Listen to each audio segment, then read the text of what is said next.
Hey, everybody. Welcome to episode 11 of the Reptile Rejects podcast with your host, Dominic Carbonneau and Michael Gillen. God, you ruined my And name on that one.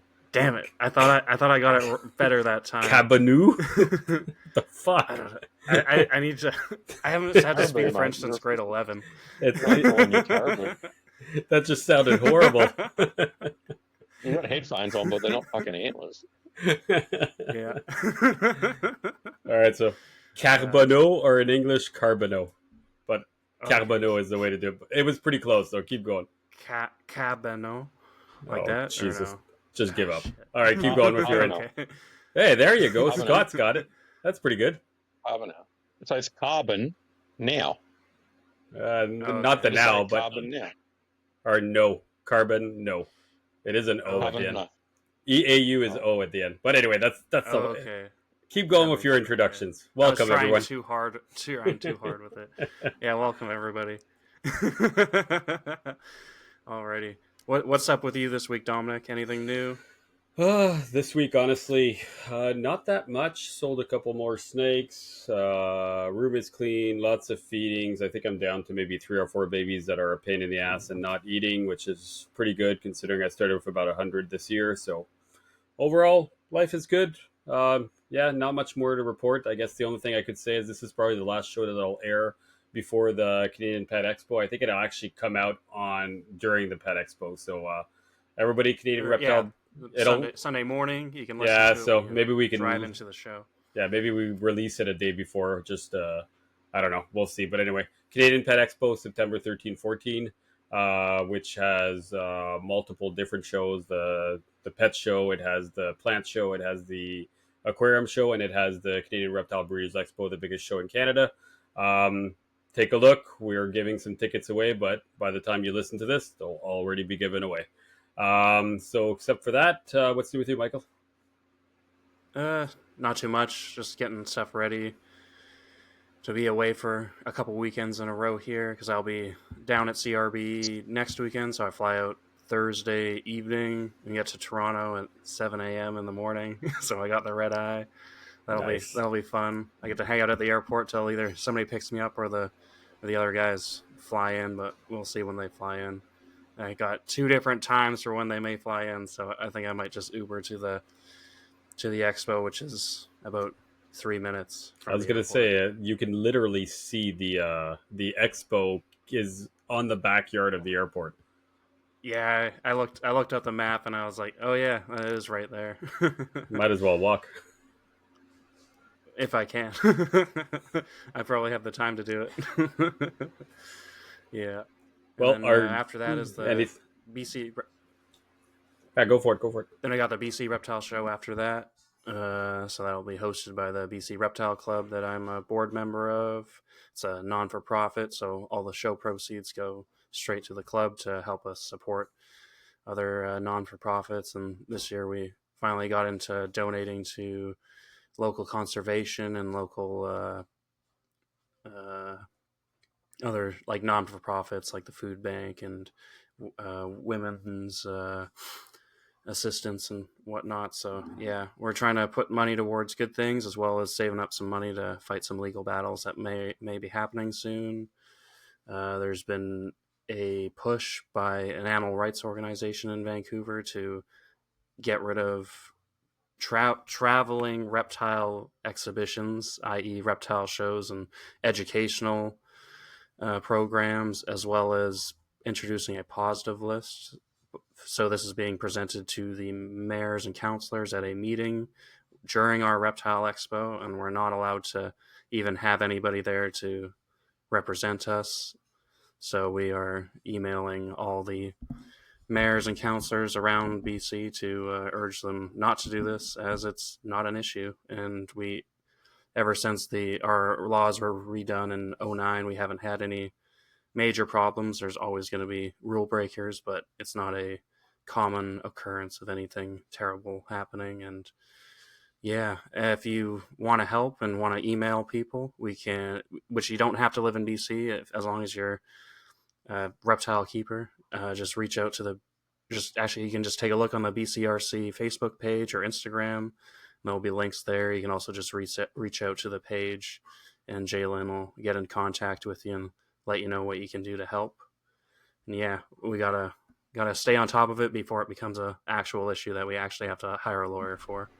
So yeah, Is there any company? So I've heard of Can Herp for which is the equivalent of like USARC for Canada. Is there any other company, or because I think Can Herp is still somewhat, or it's inactive. I'm not 100% certain. Is there anybody to help, or At this point, not really. We have some help. Might get some help from Tony Wigley from Responsible Reptile Keeping. So we'll ask him for some assistance on how we should handle some of it. And then we can probably reach out to USARC and that, but just for some guidance. Obviously, they probably can't do too much actually for us since they are in the US. But yeah, and I guess there is PJAC. I think that's basically like pet stores across Canada and stuff that have their Industry own. Joint Advisory Council is it's an excellent resource Yeah, because it comes back into your business modeling, and then as soon as you're explaining to the mayors that you're now going to affect financial implications of businesses because you're making a decision, then it comes under the business law. Now, obviously, different countries and different places, but essentially in Australia, one of those things you can use things like hijack to then take on business side of things, and then your business part will then get into the mayors as well, because you're literally regulating an industry for no reason. I do everything you can to stay away from a bloody positive list, though. oh yeah, Positive lists are not a good thing. yep, Um, People see it as being, oh, it's not too bad. No, positive lists are a real problem. So yeah, do everything you can yeah. to avoid that. We already have a pretty big restricted list. So, and then we have a restricted list which is like boas, llamas, carpets, and stuff. If they get over 10 feet, you need a permit. But obviously, that doesn't happen too often, and probably not used too often.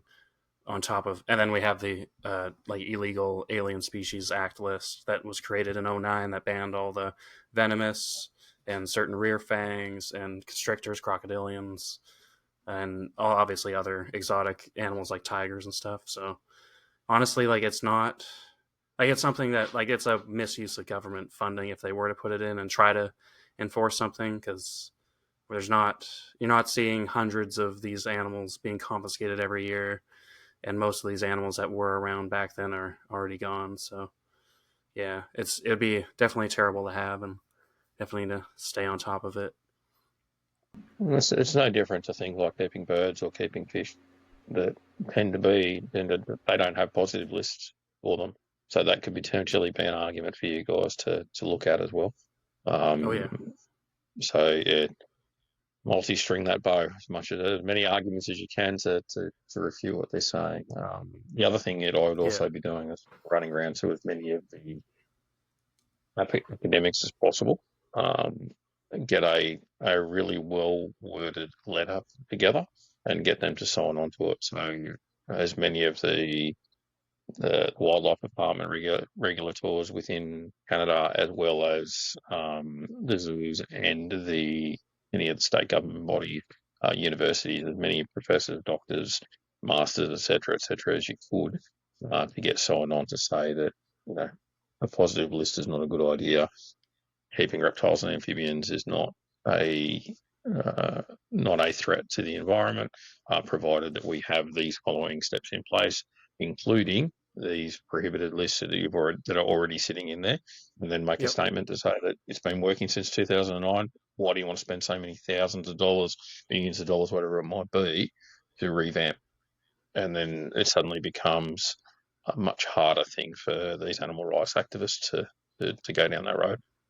exactly. Yeah, we already also have a native species list of like some things like we can't keep any tree frogs kind of thing, like Mhm. anything that was in Hyla in 1982. Same with turtles. So kind of sucks that we can't keep like Indian spotted turtles, and like some of these stuff people kept and didn't realize were illegal because they were described. They've been redescribed since then, and they're definitely not in the genus anymore. But actually, apparently, that's changing, and the government was already going to update that part of the native list like in the next couple of years to basically legalize some of those like Asian species and stuff that obviously don't need to be regulated because they're not actually that closely related to red-eared sliders and whatnot, which we definitely don't need in our waterways that are in our waterways, stuff like that. So yeah.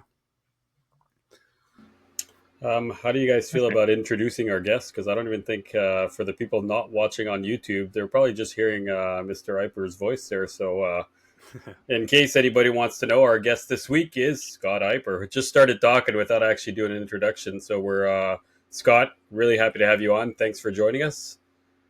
Apologies for just jumping in. Oh no, Oh no, it's great.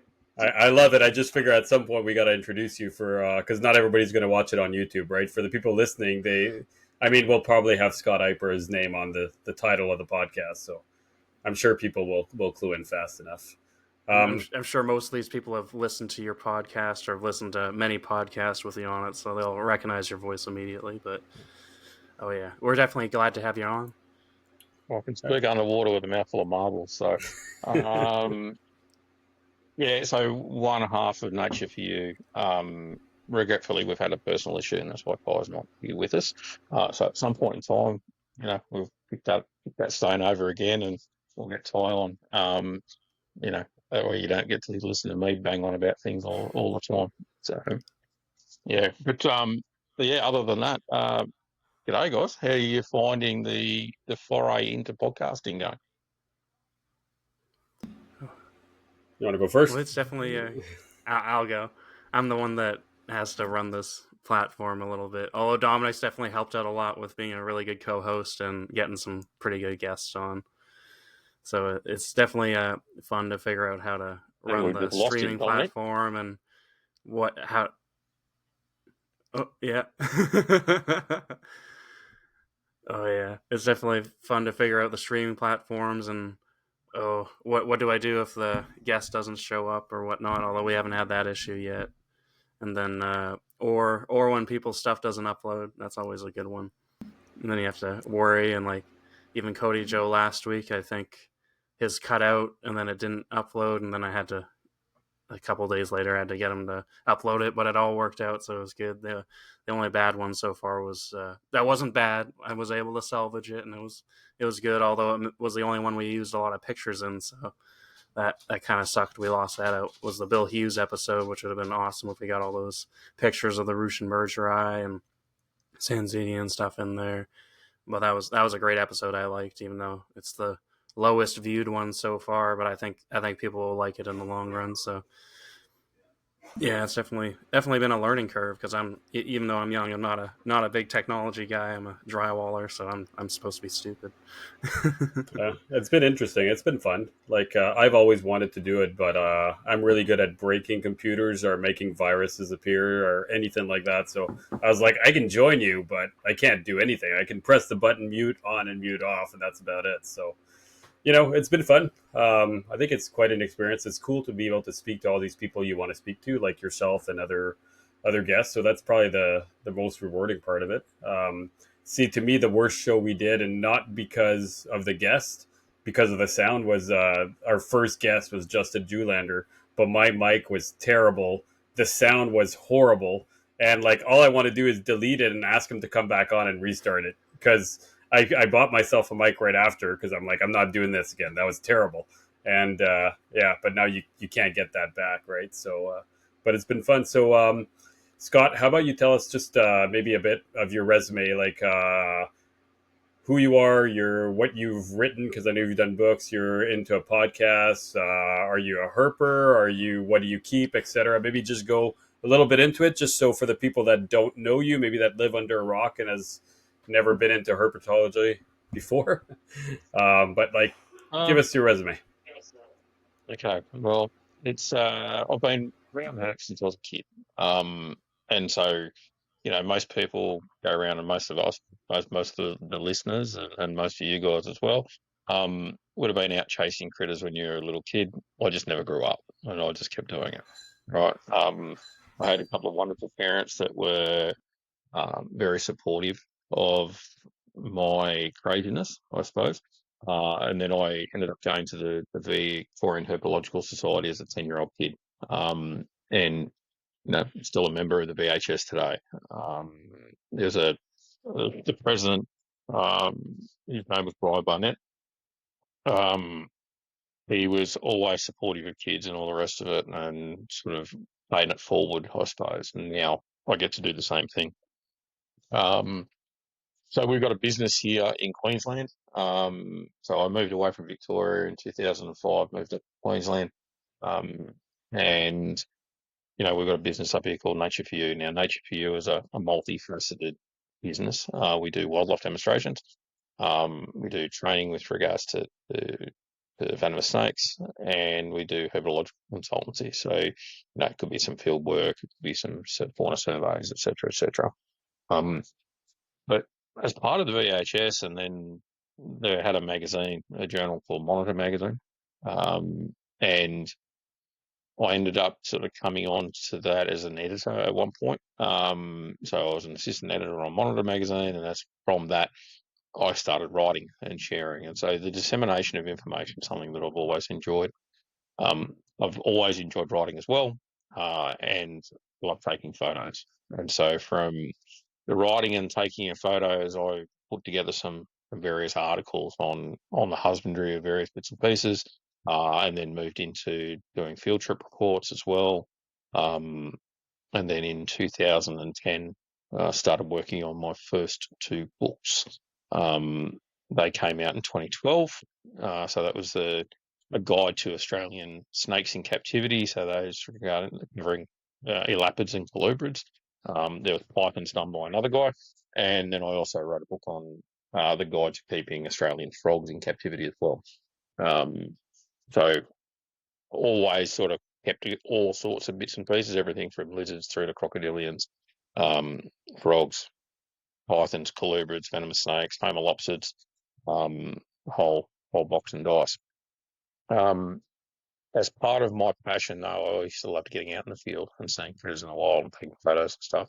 And that turned into having the opportunity to do some field work associated with some institutions and some locations. And then we were able to gather some science, and I was really enjoying that too. So then that moved into gathering genetic samples for species descriptions and all sorts of stuff there. So going into the more academic side of herpetology there as well, as a volunteer completely too, by the way. And then that's never stopped. So all of these things all happen as well as me having a normal day job as well. So my wife works in the business full time, whereas I work in it part time, but probably do 60 hours a week plus related to herps. We then have written 3 field guides. So we've got the Field Guide to the Frogs of Australia, or Naturalist Guide to the Frogs of Australia, Naturalist Guide to the Snakes of Australia, Naturalist Guide to the Lizards of Australia, Naturalist Guide to Dangerous Creatures of Australia, and then we did a technical field dive to the Snakes of Australia, which I was the lead author on. So that's a much more scientific publication, covering these species descriptions, the whole box and dice with that. That happened to be released by Princeton University as well. So it's a bit easier to get that in North America as opposed to having to get one sent over from us, or via Amazon or whatever. The other thing that we do as well is that we've got a podcast called Whole-Blooded Contributions. What we wanted to do there with regards to that is try to do a slightly different take on the podcast thing. While it is still an interview style, it was more about the person as opposed to just the herps, and how they have contributed along the lines. Now it could be, we had Adeline Robinson on who was speaking about a heart. We've had Brian Bush on, who's just this absolute amazing herper. Thanks to Ty, he wouldn't get on for anyone else, but he gets on for Ty, so that was good.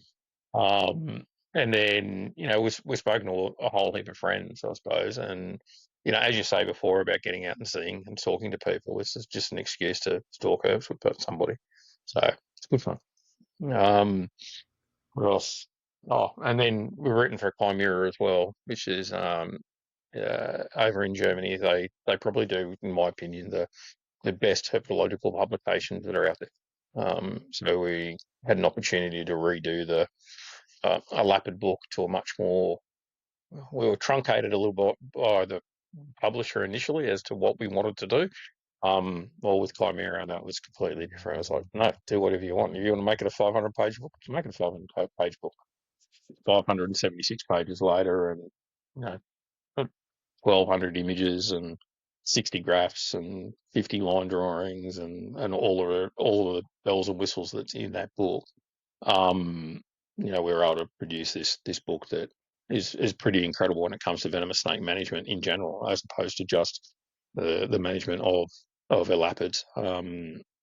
Because it covers how to set up room design. It talks about husbandry. It talks about all those sorts of things. One thing that we spoke about in that book that hasn't been sort of seen in other husbandry publications is we talk about enrichment. We talk about Ferguson zones for snakes, the importance of UV light and things like that, which basically aren't sort of taken to into consideration for a lot of herpetological publications these days, and we're looking to improve that. We are always working on various bits and pieces as well. We just had the third edition of the Naturalist Guide to the Snakes of Australia come out. We've got the third edition of the Frogs of Australia sort of in the works, as well as another publication in the works as well. Very I cool. think that's all.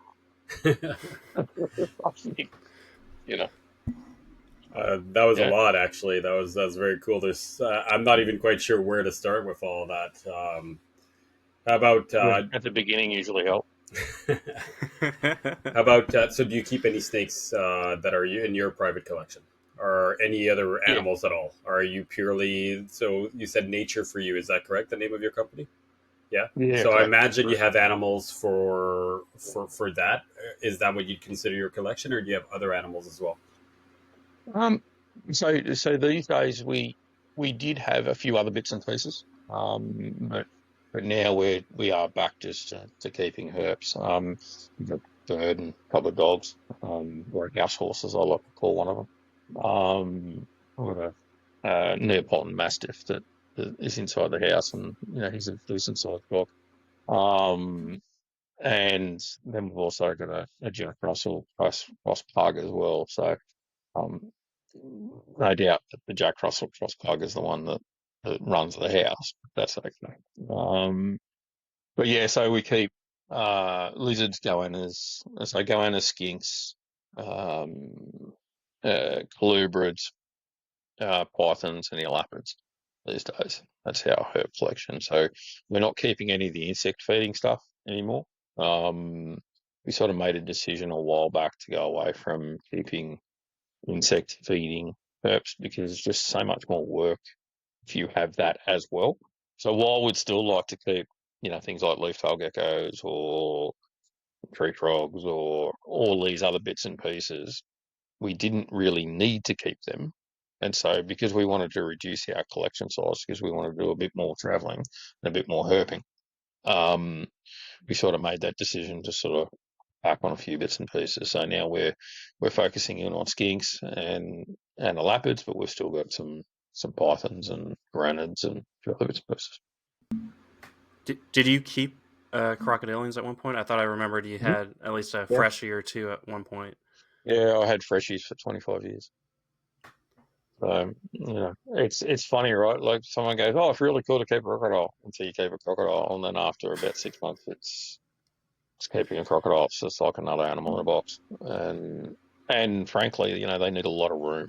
Um, they're awesome animals to keep, but they're also animals that take a lot of work as well, right? And so, I've been keeping a lot of animals for a very long time, and after a while, it starts to grate on you. It becomes work as opposed to enjoyment. And so, what we're doing now is we're reducing our numbers to a point where once it gets down to a level that we're happy with, then we'll probably stabilise. But there's a few animals that we just don't need to. We don't need. I suppose. But we don't necessarily want to get rid of them either, so we sort of hold on to them for a Exactly. while, and then it's like, well, we won't breed those anymore, or we won't do this, or we won't do that, and so we'll reduce a lot of the stuff that we used to breed as well.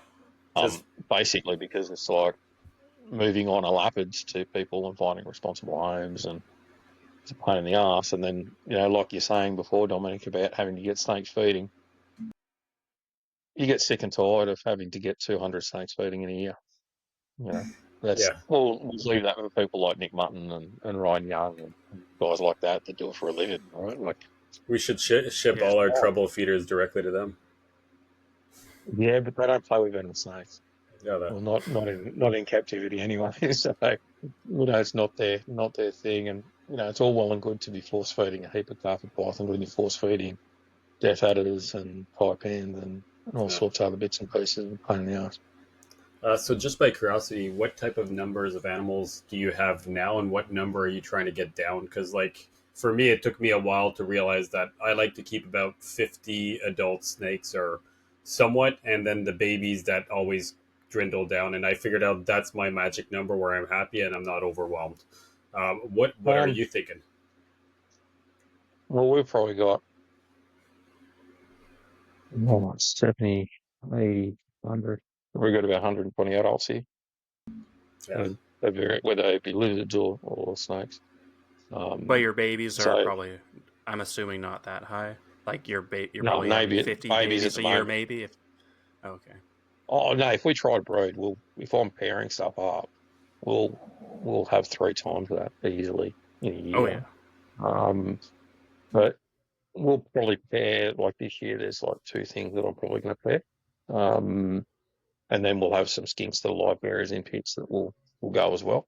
Um, so we'll probably still put out anywhere between 50 and 100 babies this year, which is a pain in the ass, but it's not nowhere near as a trouble as when you've got 300 adults, and then you've got you're feeding and cleaning every day. So, Oh yeah. and I think we were over in Germany at 22, and seeing the way that the Europeans keep their animals is something that we're probably pushing towards. So we're leaning more towards that now. Um, we're not against rat keeping or anything like that, but um, keeping animals in plastic tubs isn't necessarily the best way forward for a lot of species.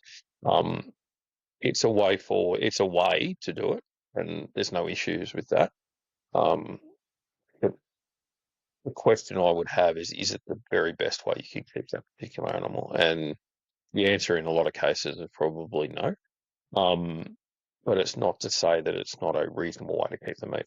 So um, you've got to work out that level of what is your happy medium as to keeping numbers versus and keeping those animals healthy and well versus having smaller numbers and being able to keep those animals in a slightly different way. So, the time to keep a rack of animals clean and fed and watered is much shorter than say a rack of enclosures, I suppose.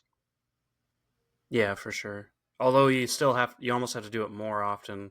You have to check them more often because you can't actually necessarily, even if it's a translucent tub, you're still not going to see it all. So you got to open it every day to check on if it's shit in its water bowl or not. And then, you got to take that out right away. And so it's still, although you can definitely keep more and it kind of is easier. It's still work. But yeah, I definitely see where you're coming. That's where I feel like I'm going long term. Like even like the Angolan pythons I just got, that yeah, they could be in a 32 quart tub for the next year, but I'm already thinking after quarantine they're gonna go probably into just straight 4 foot cages because they can be in there for a couple of years until they eventually need 6 foot cages when they get a good size, and they'll hopefully be somewhat okay display animals that don't want to smash their face into the glass because they hate people. But they'll do fine. I think that's a part of desensitizing them to an extent to the proper to a better setup than just keeping them in a tub all hidden and then you throw them into something that they're not necessarily used to at an older age, and then they're a little more nervous, I guess is how you could put it. Yeah, I feel like Well, oh, you could go no, if you. go. Oh, I was just gonna No, yeah. say, I used to keep a good amount of tubs and cages and all that, and I found myself not enjoying my animals. Like I wouldn't go down just to look, right? You know how often I'm just in here and I'm looking to see what everything's doing at night or things like that, right? And I enjoyed looking at them.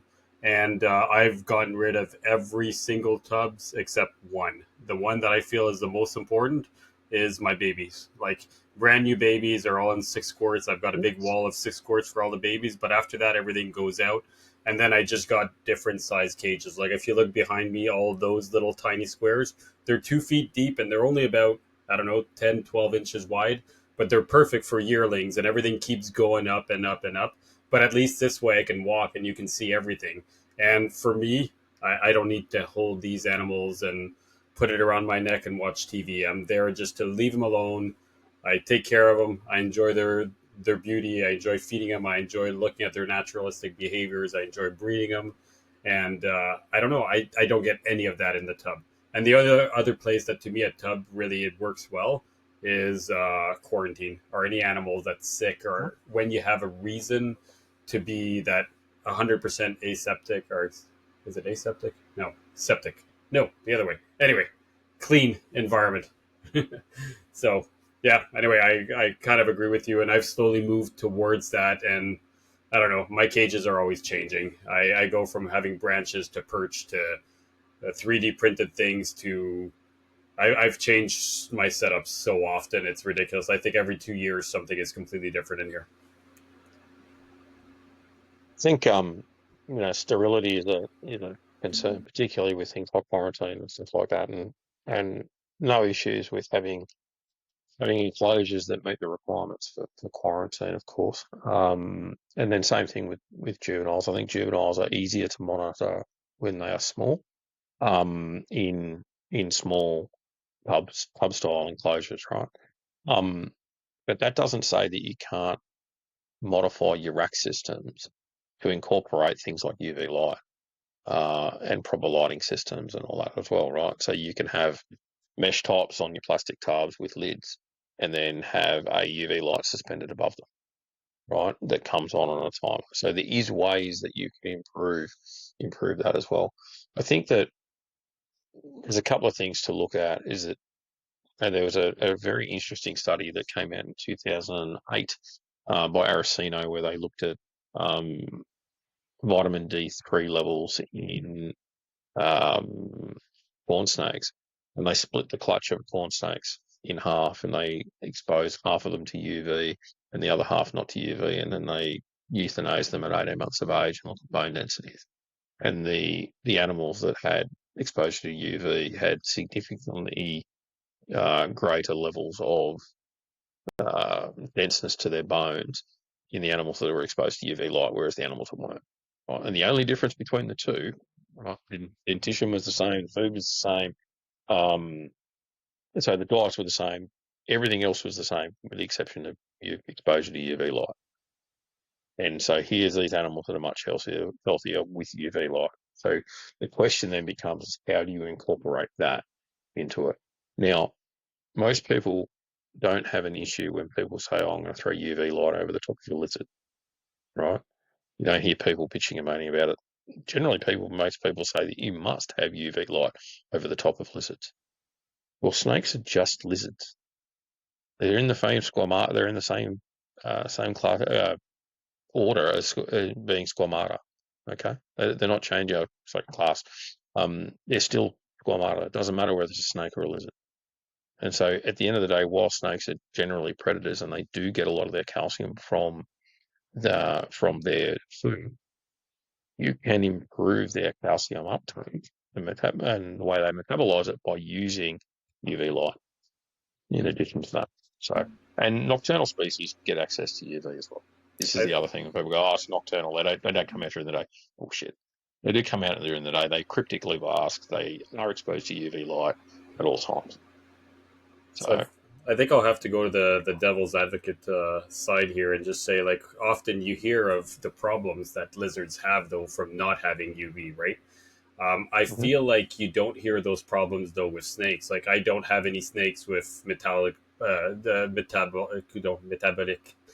MBD. There you go. I'm just going to say it. Sorry, that word sounds too French Metabolic to me. bone disease. Thank you. So you don't hear of a lot of those issues that do occur with lizards when they're lacking that UV. And don't get me wrong, I'm not against UV for snakes. I think it's definitely a good enrichment. Now, as to whether it is necessary or not, I am on the fence because I've seen, or maybe I've heard of a lot of anecdotal evidence that just seems to not make any difference. It doesn't seem to be detrimental. It doesn't seem to help. The study you say, I don't know which one it is, or I don't think I've ever read it, but I feel like a lot of people just need that concrete proof. They really need to be shown that it is necessary. And I'll be honest, I don't have any UV on any of my cages, but I'd love it if they came out. If UV ever comes out, I don't want a big spotlight. I just want to have the little UV lights, just like the ones, like just a little UV bar that you could put directly in the cage. Anyway, that's what I would like to see. And I know they're doing the UV diodes for LED, but right Mhm. now it's unaffordable. I think at one point it will be though. At one point in time, UV via LED will be something that will happen. Um, they've got the way UV light works and the way the animals regulate UV light is they need other forms of wavelengths of light to assist that to help modulate their exposures. Otherwise, it can cause issue. Um, you have to have the right form of UV over the top of animals for it to work correctly. Now, there is another way that you can look at this: is that UV light and heat is the same thing. Okay, we just see heat as being heat is infrared light. Okay, that's all it is. Okay, so we don't seem to have an issue with providing heat to our reptiles. All right, and we don't seem to have an issue providing a warm side to an enclosure. You don't heat the whole enclosure, right? Same thing with regards to any other form of light. Okay, you don't need to give UV light across the whole enclosure. You only need to provide UV light as a choice that the animals can use. They don't need to be drenched in it all the time. And just like a hot spot inside an enclosure or a heated zone inside the enclosure, the animal will modulate itself within that enclosure. It will move on and off the heat as it requires. And same thing with regards to UV light. So you need to be able to provide a mosaic when you're looking at your lighting system. The same way you provide a mosaic when it comes to heating. So you need to have areas of shade and mid light and all the rest of it. You need to be able to regulate that because if you don't, and you're always exposing them to UV, and the whole enclosure is drenched in UV light, then you are going to have issues with vision and all the rest of it. One thing I would say to you is you say you want to err on the side of caution, you look at devil's advocate of it, is that understand that reptiles don't necessarily see in the same visual spectrum that you and I do. Okay? The reason I say that they see outside of that visual spectrum is that there's markings on both snakes and lizards that only appear in the UV spectrum. Now, animals don't do anything for no reason. Okay? They don't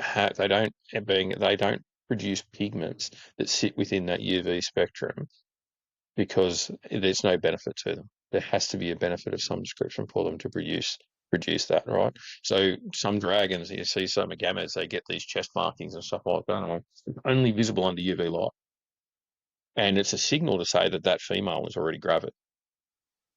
Okay, so then they don't get harassed by other males, etc., etc. There's different patternings and things like that. So to say that we don't necessarily need UV light because we don't see a benefit to it isn't necessarily the same thing as not having a benefit. Now, I would suggest that Dominic and Michael, we could lock you in a box, right? And we could feed you nothing but the same meal all the time and introduce you to a female once a year. And, you know, when you produce when you produce babies with that female because there's nothing else to do inside that enclosure, did you have a successful life? Were you successfully kept? I think we need to go away from saying that successful keeping is by reproduction of a species as being our level of success. I think you're And that's what missing a lot of longevity in there too, right? yeah, yeah, and that's the issue, right? A lot of people look at uh, as a successful keeping of an animal. Oh well, it breeds. I was able to breed it like that, so yep, happy days. Yeah. Is that the best? Is that the best marker that we're going for? The thing that the species has an innate drive to do. No, I totally agree. It's to me, it's not good enough. Like, it's not because you can breed a species 2 or 3 years later and it dies at year 6 that, to me, that's successful keeping. In my opinion, you should be able to breed it maybe 5, 6, 7, even more times and make it live 20, even 30 years, right? Depending on what animal we're talking about.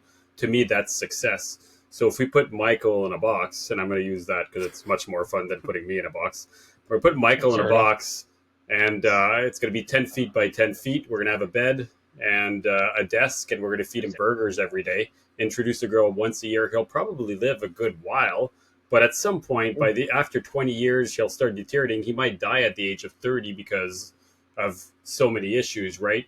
So it's kind of like the same And idea, right? instead of giving him UV light, we'll just give him vitamin calcium tablets There you to go. combat give him vitamin D3 tablets, right, to combat rickets. Yeah, and the other thing I wanted to say about so animals that eat whole prey, right? I hear this argument very often, right?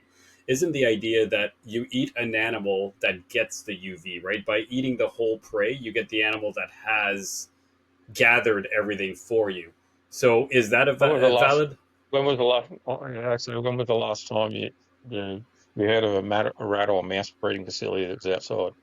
Okay, fair enough. But I was gonna say that. I mean, it could. The only UV my rodents get is when I'm walking from the rodent building to the snake building when I've knocked them on the head and I'm off to feed them. So I don't think that works. All right, fair. Good. I can't argue that one. No, no. And this is the thing, right? I'm not saying this to be a prick. I'm saying this because as you sort of do it for longer periods of time, you start to realise actually, well, maybe this isn't the best thing. We've changed some of the species that we keep these days to have animals that suit being able to be kept outside. Um, so the varanids we keep parentes, right? And parentes here, where we live in Queensland, you can keep them outside, and so they live outside all year round. They're not inside. Um, and you can see the difference in their colours. You can see the difference in the way that they behave. You can see the difference in their vision. Um, you can see the difference in the snakes that we've kept outside versus the animals that we keep inside. So our diamond pythons and stuff like that are all outside. Um, they do much better outside. Their skin's thicker. They're more responsive. Yeah, They exhibit. I, They I exhibit. Sorry. Yeah. I remember that's the thing that sticks out to me the most about like how what almost doesn't necessarily prove it, although I think it kind of does and shows the benefits of UV and natural lighting is like Eric saying, "Oh yeah, hell, Scott's diamond pythons or imbricata, and they feel like a wild snake almost. Like they just feel Yes. they're not soft, they're not kind of gooey or like sometimes like you hold a snake and you can almost hear it's like you can kind Mm-hmm. of tell it's calcium just like it's there, but and it's probably fine, but like it's just not 100% of like a Feels wild. soft. Yeah, exactly. And that's the difference, right? For us, we've had animals inside versus animals outside. You touch the ones that live outside, and they're like these feel different. And I suppose the other thing too for us is that because we herp a fair bit, and we've been all over Australia and herped all over Australia. We've had the benefit of seeing most of the species that we keep in the wild, right? And so we know what they should be like. So jealous. Um, And so being able to have seen these things in the wild and captured, handled, played with, etc., you start to understand to go, all right, well, this is how this animal should be. Now, you need to be careful too with that, right? And not necessarily, Terry Phillip from Dakota, runs reptile gardens in South Dakota there, right? Amazing keeper, really good guy. I've known him for 25 years now, I suppose. When I first got to know him off the old king snake forum. Um, one of the things that he was suggesting is that, you don't turn around and go, right, I've got a prairie rattlesnake. It snows where you get prairie rattlesnakes. In winter, I'm going to throw snow in their enclosure, right? So just because the animal is exposed to it in the middle of winter or in the middle of summer doesn't mean to say you're going to do that, right? You've got to have some common sense around what you're doing. But I think the argument that snakes don't need UV because we don't think they need them, we don't think we need it because we can breed it and all the rest of it, they seem to go okay. Going okay isn't what you want to shoot for, in my opinion. I want to do better than okay. I 100% agree, but I think if I push the argument slightly different, I think that to bring an animal to its optimal care, optimal fitness, optimal life, I almost feel like often you need to hit many, many different cues. And if we hit enough, eventually the animal starts doing long, living long, breeding long, etc., etc. I feel like we're getting to a point where a lot of this is happening, and then most of people are achieving it without using UV. Now, I agree that I could improve, and I guarantee at some point I will have it because it is my goal to eventually do it. But I just wish that the equipment would catch up to that, right? I look at it as like the end of the 90s when I would keep my snakes. I mean, it was in aquariums with light bulbs bought at the local hardware store, and it was just a heating bulb, Mm-hmm. or it was like the pharmacy where you'd go I'd steal my parents' back hot pack for the when you'd have back pain, right? And you'd use that as your underpad heater, and right. So we've evolved, and I feel like at some point I know I can improve, and I know that's something that I could definitely do better.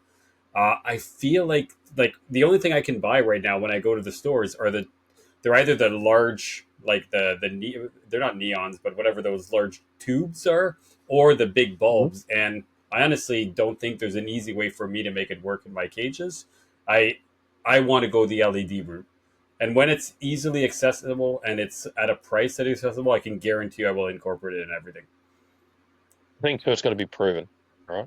You Yeah, can't just go definitely. with a system, right? At the moment, there's LEDs that are available right now, off the shelf in China, of LED lights that go into things that do produce UV, and then when you run a UVB meter on them, you get some incredibly high levels of UV light that are The coming right out of those. UV? But it is the right UV, but it doesn't have that modulation Yeah. to it as well, and that's the problem. Without having that modulation, that right UV becomes actually harmful, right? And so that's the Oh issue, yeah. right? It needs that you can't just use UVB without having UVA, right? And so you need and UVA is a spectra, as is UVB, right? And so you need to have that spectrum that's covered all the way across.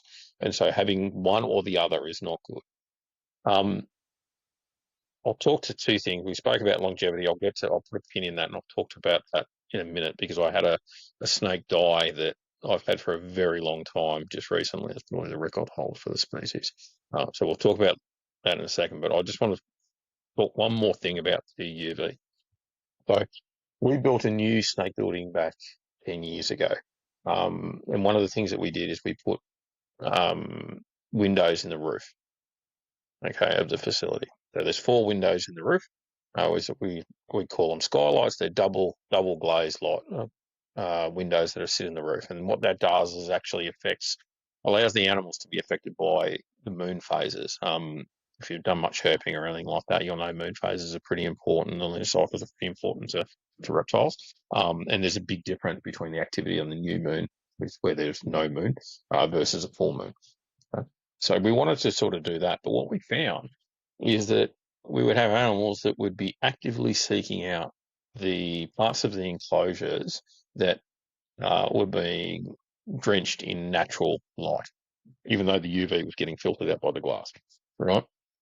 And so we would have animals that would literally bask away from their heating locations to get in underneath the UV, or where they thought the UV was coming through because the color temperatures fit and sat there with those animals. So the animals certainly seek it out. And some of these animals that were bred in captivity that had never been outside at the time, had never been outside and been exposed to UV light before. And yet they innately were seeking it out as much as possible. And so the other thing that we've found as well is that these animals will go out and literally seek, and they will actively bask under UV. So when you provide UV light for these animals, they are actively basking under the UV at certain times. So having the animals regulate themselves to say, yeah, I'm going to bask under UV light, suggests to me that the animals think that they need it for whatever reason that might be. Okay. Now, these are the same species. Some of these animals are the same species that I'd kept for years that never had exposure to UV light at all. And so that's something to keep into consideration. The other thing I will say as well is that not all of our animals at the moment are over the top, have UV over the top of them right now. All right. But it's something that we're looking to do. Right. It's something that we're taking a step towards. And you can't expect, and I don't think people can expect us to be able to just snap our fingers and go, right, I'm going to do this today and then change everything. The easiest way to do it is to do it in bite-sized pieces. You know, what's the argument? How do you eat an elephant? One bite at a time. So that would be the suggestion I have. And yeah, I think the technology needs to improve, particularly with LEDs. I'd love to see LED lighting as a way to move forward in that. And I think until such time as that is a way that works well, then we might have some issues. But the other thing too, right, you can do with lighting as well is you can ramp.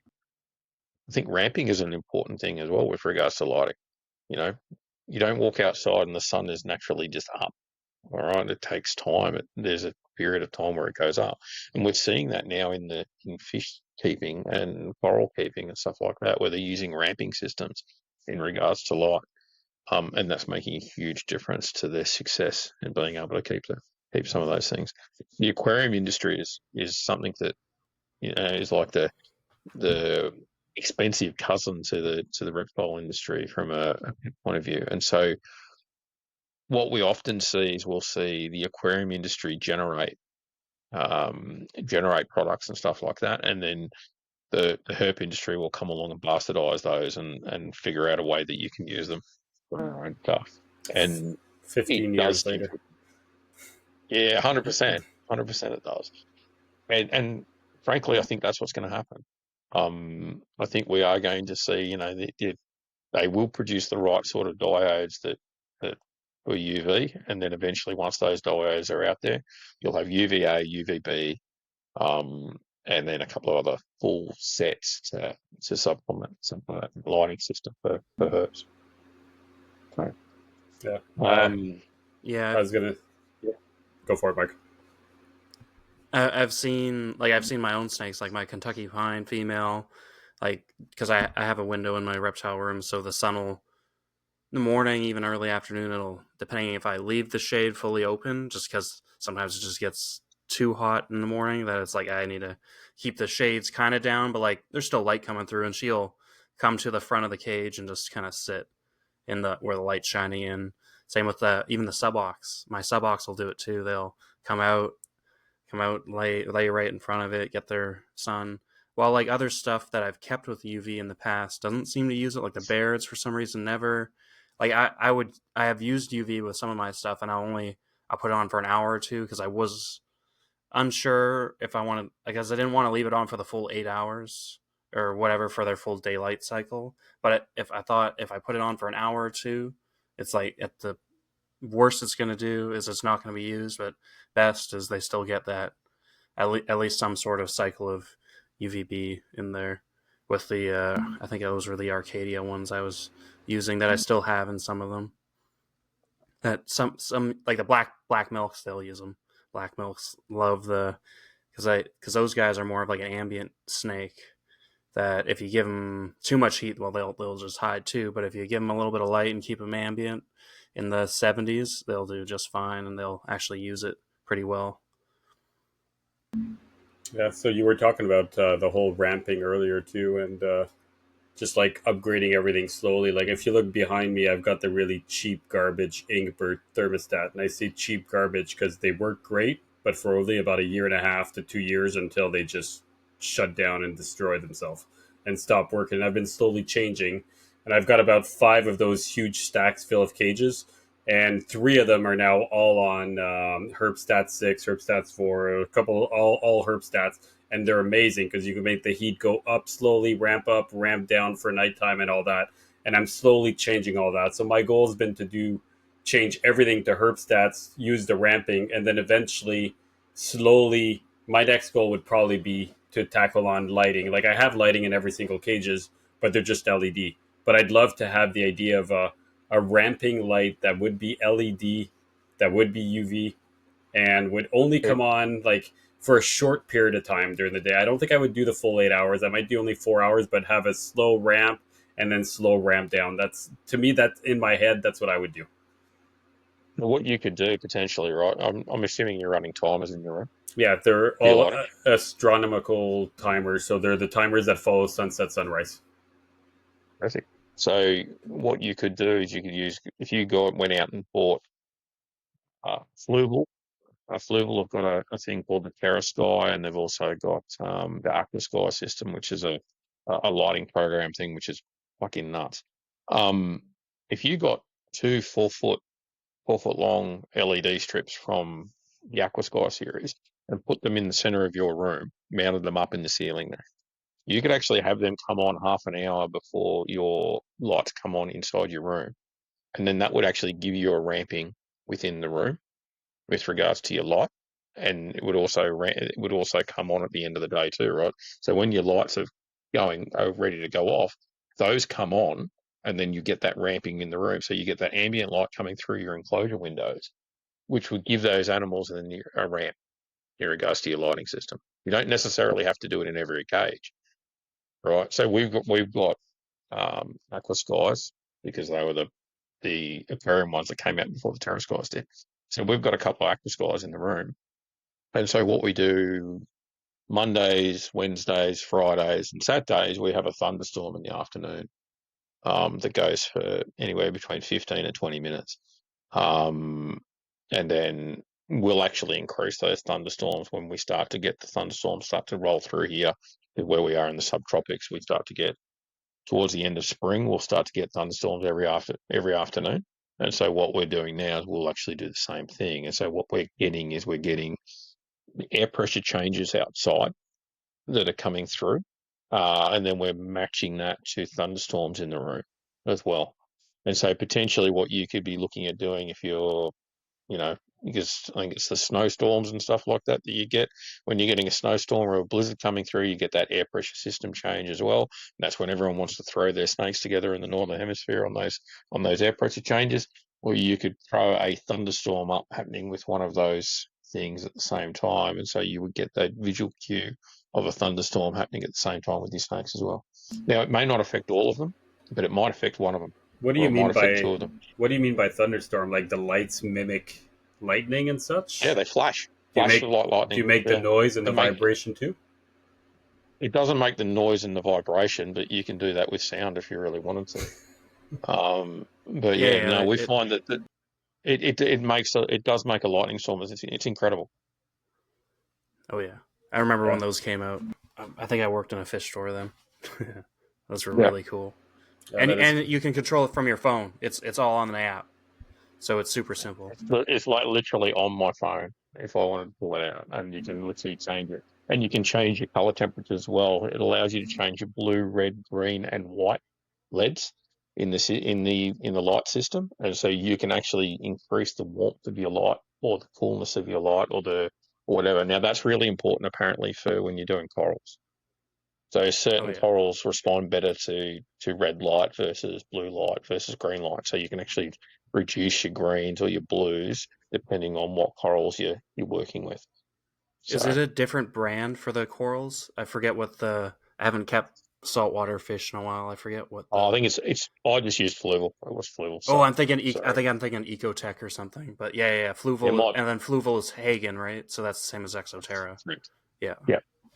Yeah, Yeah. it's pretty So crazy. Terra, I think they did the Terra Sky is what the reptile version, Yeah, same sort of thing. But it's linked to an app. You can have it on. You can do a custom sort, and then what you can do is you can actually run 24 hours in 12 minutes, in 2 minutes if you want to actually see your whole lighting cycle.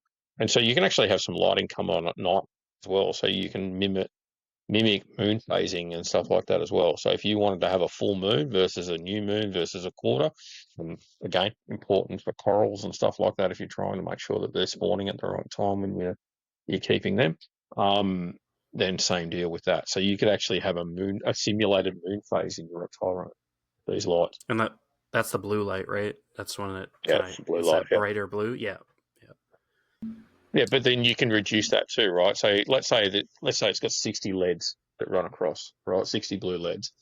On a new moon, they might only have 5 of them that are eliminated during that time. On a full moon, it might have 20 of them eliminated during that time, right? And so it ramps that way. So it's a very, very sophisticated system, and it's all automated, which is great. And you lose power and thing like that. It just when it repowers up, connects back, happy days works again. So It just the shows you full how, system. yeah, it shows you how much more like how much more evolved we could be, right? How much further we could take this. Like I remember I went to Darwin. I stayed in Darwin for about 10 days, I think, and like you were Mhm. saying, every afternoon it's like 32 degrees Celsius, and then it pours for 15-20 minutes. It pours really hard, then it stops. Sun's right back out and all that. It makes me wonder, like, should I make it pour in my room? Should we be wetting everything down for 15 minutes every single day? And I do none of that, right? I don't do storms here. I don't wet my cages. I don't do any of that. But technically in the wild, they're probably all getting that, like, on a somewhat of a daily basis during the wet season, right? But it's something that we don't mimic and we don't copy. Well, at least I don't. But it makes you realize you could do so much more to try to really bring in that those natural cues that they get in the wild. Yeah, 100%. Oh, so and that's sort of what we're doing is we'll use what's going on outside and then try and sort of bring that inside at times, right? So we don't tend to do the misting side of it anywhere near as much. We'll mist a little bit, particularly in the lead ups. And then we'll also, some snakes do prefer to be misted as well in regards to their water intake.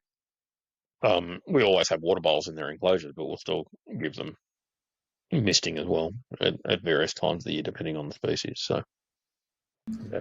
Have you ever? But we will mist it for animals that breed during those storms. So if we're trying to get, death adders are one that you want them to go, put them in on the fronts, right? And you put them in on those fronts, and then you may mist beforehand or afterwards, to sort of help with that as well.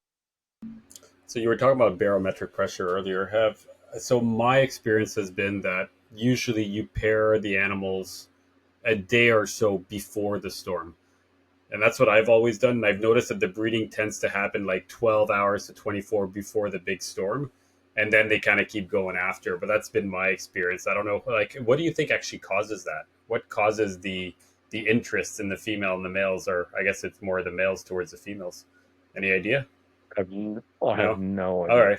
I have no idea what the driver is. I suspect it is a bit of a guess, an educated guess, I suppose. Is that a lot of these animals feed on things like amphibians? Okay, amphibians often breed in storms. Okay, so if amphibians are breeding in storms, the things that eat amphibians are also out during those storms. All right. And so when they're out and they come across, opportunistically, they come across a male comes across a female, they're not going to come across them all the time. So they are going to tend to use that opportunity when they get it, I suppose. And that might be one of the reasons why they breed. It might be a completely other reason that we have no idea. But I will say this, is that usually when I'm pairing animals around that low pressure system, then I tend to get pretty good results on those low pressure systems. And Yeah, I think this last season I tried that with my Bahama boas, although I'm not sure how well that helped her because she didn't pair until I left, I think. But yeah, I think with the Kylobothris, I know that's a way some people have used it. During the wet season, you start spraying them every day, and it kind of gets them into the cycle, and the males start locking up. So yeah, it's really neat to see that stuff for sure. Still no Yeah, Bahama and babies, eh? again, You didn't hear that? No, Still no babies. no, I think I got it. If she's gonna go, she's probably gonna go in October. All right, So all I'll right. have to. I don't know. I'll see. I'm gonna expect slugs. If there's a baby, I'm gonna like lose my shit, and it's gonna be awesome because like those will be like that'll be the second litter, and because Cody Joe made the litter in 2021, and that was probably the first one in 3 decades in this country since Tom Huff stopped. I assume he had them because I know actually I think he might have even had some like subspecies that aren't even in the hobby anymore of the Bahama boas because there's like 6 or 7 subspecies, and there's only 3 that are still in the U.S. hobby. And then like I only have 1 subspecies. I have 2 of the different lines of it. But yeah, no, like it'll be super cool to see. But yeah, no, the Kylobothris in general are a storm species because I think they're a little temperature dependent too. Because it does looking at the temps in the Bahamas or in the Dominican, like right now it's 85 to 80 degrees every day, but then in the winter it does get down into the high 60s and mid 60s at night. So yeah.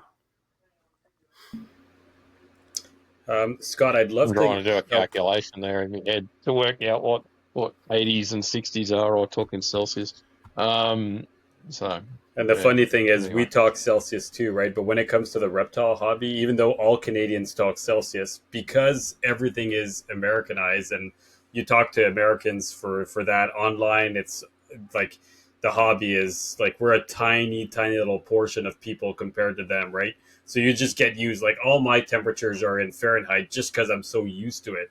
But we're Celsius in Canada too. Well, fuck, we're all Celsius worldwide except like 2 or 3 countries, right? well, I'm not putting. So yeah. I'll tell you now, mate. I'm not putting Fahrenheit in any of my herp books, in any husbandry books or anything like that. So they can I get. figure out how they can figure it out. So Oh yeah. bugger it. I'm I okay can with that. translate it in my head. It's like Yeah, that's 85 it. is 30. It's Yeah, 20, okay. 25 is, was it 25 is like 80, and then 20 is 68. The problem is it's not like Clonal. It's like it's got this inverse loop on it, and it doesn't quite match. It's bloody weird. But anyway, No. None of their numbers Oh make yeah. sense. Like there's no like correlation. It's not like 100 centimeters is 1 meters. There's no like logical explanation to the way they do it. But anyway, I'm not gonna bitch too much about all Oh their yeah. Trades calculations. like well, I do all my measurements in inches and feet and stuff. On to be boarding fair though, right? and framing, it's all in inches and Uh, stuff. Yeah, and look, I'm a gasket by trade, right? So we're talking in inches as well, right? Inches and it's a half-inch pipe. It's not 15 mil. You yeah, know, that's even though half-inch pipe is 12 point, it should be 12.5 or 12.7 mil. It's actually 15 millimeters in diameter, which is fucking weird, but they still call it half inch. Um, it, yeah. So anyway, I won't go down that road. They call it half inch, but it's not actually half inch anyway. That's oh, Exactly. so. it's all about saving money. It's like the Yeah. good old 2x4. Everybody knows what a 2x4 is, but it's 1.5 by 3.5. It's not 2x4. And it's all because they used to be 2x4 and then they shrank them because they realized they could make more and people were still Oh happy to yeah. use them because it still worked. And then they just still call them 2x4 because people think they're getting that. But anyway, long story. The the Um, the best is when the final drawings show that it's a 6-inch wall going into a 6-inch beam to finish, and the it's framed and it's a 5.5-inch stud, and you put 2 half-inch layers of drywall, which does not make it 6 inches. No, no, it does not. I, Somebody Anyway, should tell the design team that. we'll start going off on construction here in a minute and talk about the issues there. But anyway, um, I spoke briefly before about longevity. So we had a I had an olive python pass a week and a half ago now, that I've had since the late 80s. And it was collected as an Wow. adult in the late 80s. Wow. Did it breed for you? Is Yeah. it male or female? Well, and yeah, it had bred for me. Yeah. So, um, never So, kept any of the babies. I bred it years and years and years ago before I came to Queensland. so And you're I never estimating kept 50 any babies. years? Yeah, around 50. Wow. 45's, 45 is absolute conservative. 50 plus is probably more realistic. Our guest So, last yeah. week used to have one that definitely got into its 40s too, Yeah. because it was originally kept by Henry Purin as his original male. Whenever he got it, so he Yeah. probably got that in the 90s at some point, and then Cody Joe's had it.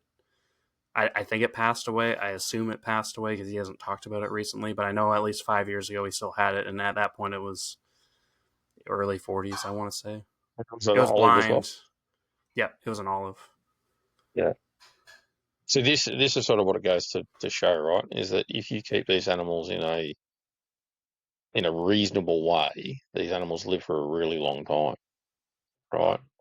I would suggest that most carpet pythons should live to at least 30 years old.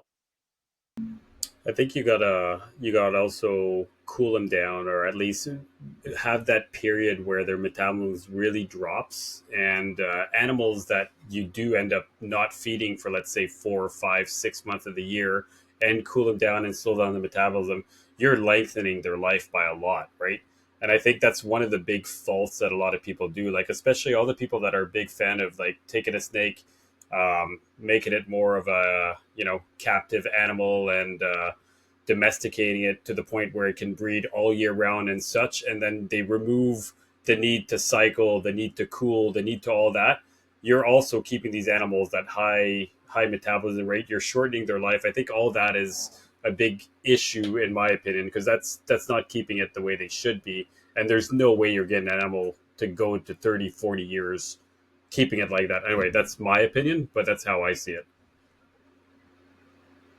Completely agree. I think that there's a huge metabolic change that goes through a snake when they go through when they start to eat, right? You know, their blood thickens up, their heart muscle increases in size to be able to deal with that thicker blood.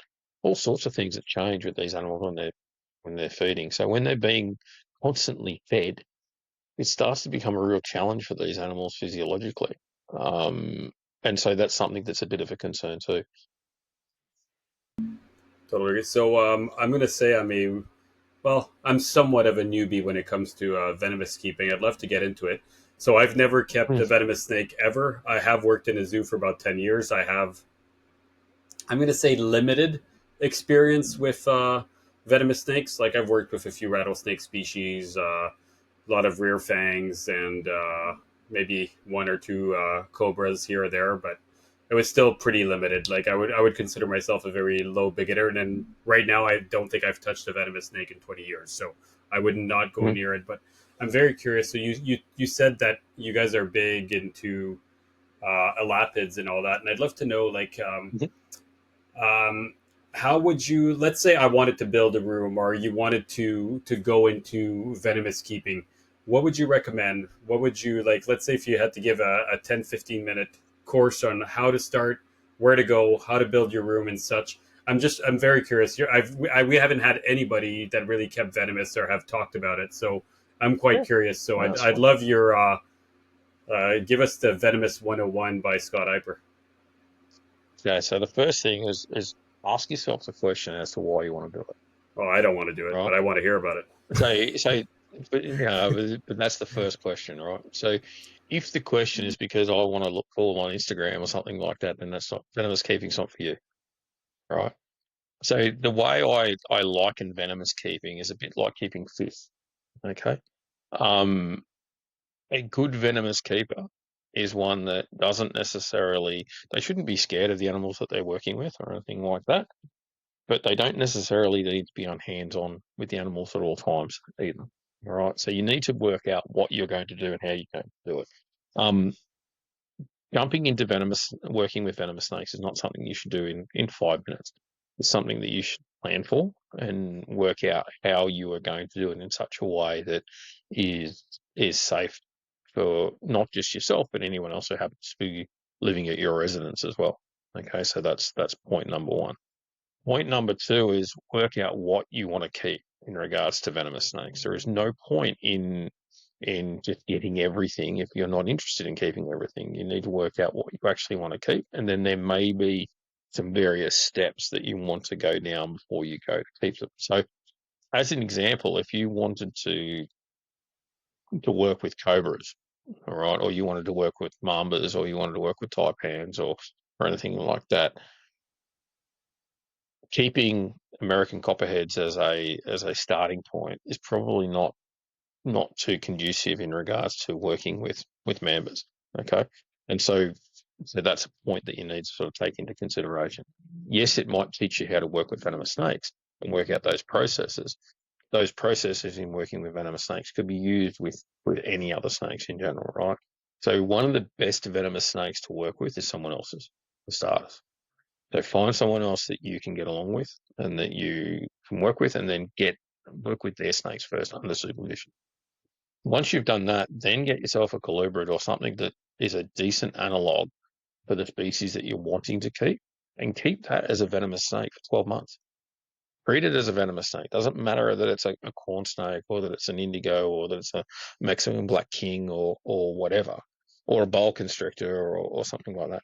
Keep that as a venomous snake. Assume that it is venomous and manage it as a venomous snake, and get yourself into that muscle memory of keeping venomous.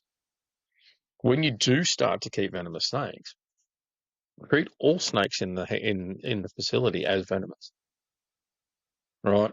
Because what ends up happening is if you start managing all of the enclosures exactly the same way, you don't have these incidents where somebody goes, "Oh yeah, I was in the mindset I was feeding a carpet python, so I just opened it up, reached in, and I forgot that carpet python was actually a tiger snake or whatever," and then you're getting fanged by something. I think that the phrase is "Don't be a fool, use your tool." Um, use tools to manipulate the animals. One of the tenets of working with venomous snakes is that you are to locate the animal in the enclosure before you open the enclosure. Okay, so you don't open an enclosure on an animal you don't know where it is. You should have at least 2 doors always closed when working with venomous snakes. Right, so in every facility you should have 3 doors. Okay, you've got the door into the facility itself, the door into the room that the snakes are being kept in, and then you've got the door on the enclosure or the lid on the tub or whatever it might be. All times, at least 2 of those doors must be closed. Okay, the room itself and the building itself should also be snake-proof. So it shouldn't be the enclosure is just snake-proof. The room is snake-proof, and the building that the room is sitting in is also snake-proof. Okay, so if there is an escape, and frankly, we open enclosures. We are human. We make mistakes. We don't necessarily lock something properly. We have a failure on an enclosure, whatever it is. It means that you've always got that backup. Okay. Have backups on backups. That's one of the other rules that you've got to have with venomous. So, a few years ago, I was working with a taipan. I pulled an inland taipan out of its enclosure. It was 9 o'clock at night in the middle of a thunderstorm, and the power went out. And so here I am, 9 o'clock at night. I've got a taipan holding it by the tail and with a hook in the dark. And it's literally gone lights out, 9 o'clock at night. There's no lighting, there's no nothing. Shit. Push the snake off in front of me, back outside, go get a head torch, come back in, put the head torch on, go in. Safe to say I went to the hardware store the following day and bought emergency lights. Right? So you can always come up with various scenarios, but experience is the teacher that really sort of pulls you in. If you are working with venomous snakes, you should have access to the medical care required for that species. So if that means that you need to stock your own antivenom, then that's what you need to do. Don't get upset that it's going to cost you a shitload of money to stock said antivenom. You can't rely on someone else. All right. Nothing irks me more than when you hear about somebody having to try and hit up a zoo or another centre for their antivenom because they were the responsible ones to look after look after their own staff. And so what ends up happening is that they turn around and they provide that antivenom to that keeper, and then their own staff are now at risk themselves. So what happens to their staff if they get a bite in the 6 months it might take to replenish stocks? You know, in the case at the moment in the US, there's a really serious issue with regards to these tariffs. Okay, all postage, for example, right, has stopped coming out of Australia into USA at the moment. So if you're trying to ship antivenom that is produced for Australian snakes to a species into the US, I don't know how they can do it. Because you literally can't ship from Australia at the moment. So to get a plane from Australia to the US is about 18 hours, best case scenario. So unless there is that antivenom sitting in the US right now for that species, you're in a lot of trouble because they can't replenish their stocks. It's as simple as that. And yeah, basically enjoy it. That's the other part. That's probably the most important part of all of it is actually enjoy working with them. Do it for the right reasons. I've heard many times people talk about how being a snake keeper prior to working with venomous is probably one of the worst things. Would you agree with that? Like, for example, for me, let's say I've never worked with venomous before. The fact that I've been doing the same thing for 30 freaking, actually even 40 years. Well, no, I'm exaggerating. 35 years of exactly the same thing. I use my hands for everything. Like, I don't use two hooks. I open the cages with my fingers, everything like that, right? In your opinion, is like a virgin keeper a better venomous candidate? Easier. It's easier to teach good habits, but they're not necessarily better. In some ways, they're worse, right? Because the thing is that you'll pick up on an animal being ill through your experience, right? So I'm sure it doesn't take very long for a decent keeper to understand what a sick snake looks like, right? You may not necessarily know what it is, but as you're walking through your snake room, if you're going through and you're looking at the animals and go, it's coiled up slightly wrong, or it's not sitting the way it should sit. And then that suddenly a little flag goes off in your head, right? And you don't need to be keeping that species for 10 years to know what a sick snake looks like, right? Does that sort of make sense? So, as an example, what's something you've recently got? What's the species you've recently got? What's the last thing I got in my room? I guess diamond pythons about a year and a half ago. All right. So if that diamond was sitting in such a way where its head was the coil wasn't nice and tight and the head was hanging down a little bit, is that going to prompt you to look at that diamond python a little bit more closely when you go into the enclosure? Yeah, Of of course it course. is. Right? You didn't learn that from a diamond python. You learnt that from keeping snakes for decades, right? And so it's the same thing when it comes to venomous keepers, right? So you might be able to catch something a little bit earlier in regards to that when you're working with them. So there's certainly a lot of benefits to having experience, um, but at the same time too, and that's why I was saying before about you treat every snake at the facility as venomous when you are there. It doesn't matter what it is, and you're careful in how you open all of them. Yes, you might take more caution when you know that there's a taipan on the other side of the perspex. But at the end of the day, it doesn't matter. You treat them all the same. I feel like if I cleaned my entire room as venomous snakes, I mean, it would take me 4 or 5 times the amount of time. I think it would be like painful. I'd be like, I would never end. It's good advice. I'm just saying, like, and again, I don't want to keep venomous, but I'm still very curious. Yeah. Oh, look, that's my recommendation. I like it. You know, people don't need to follow my recommendations, of course. Everyone's free to do whatever they bloody well like. But at the same time, I mean, don't get me wrong, I'm not perfect when it comes to working with venomous. I've done plenty of times, and had anti-venom required anti-venom, because I've been bitten. So, um, my last really serious bite was back in 2005.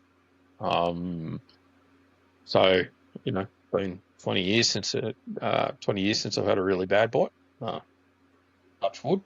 Um, but I've had, my first bite that required anti-venom was in 1996. And I don't want to repeat that.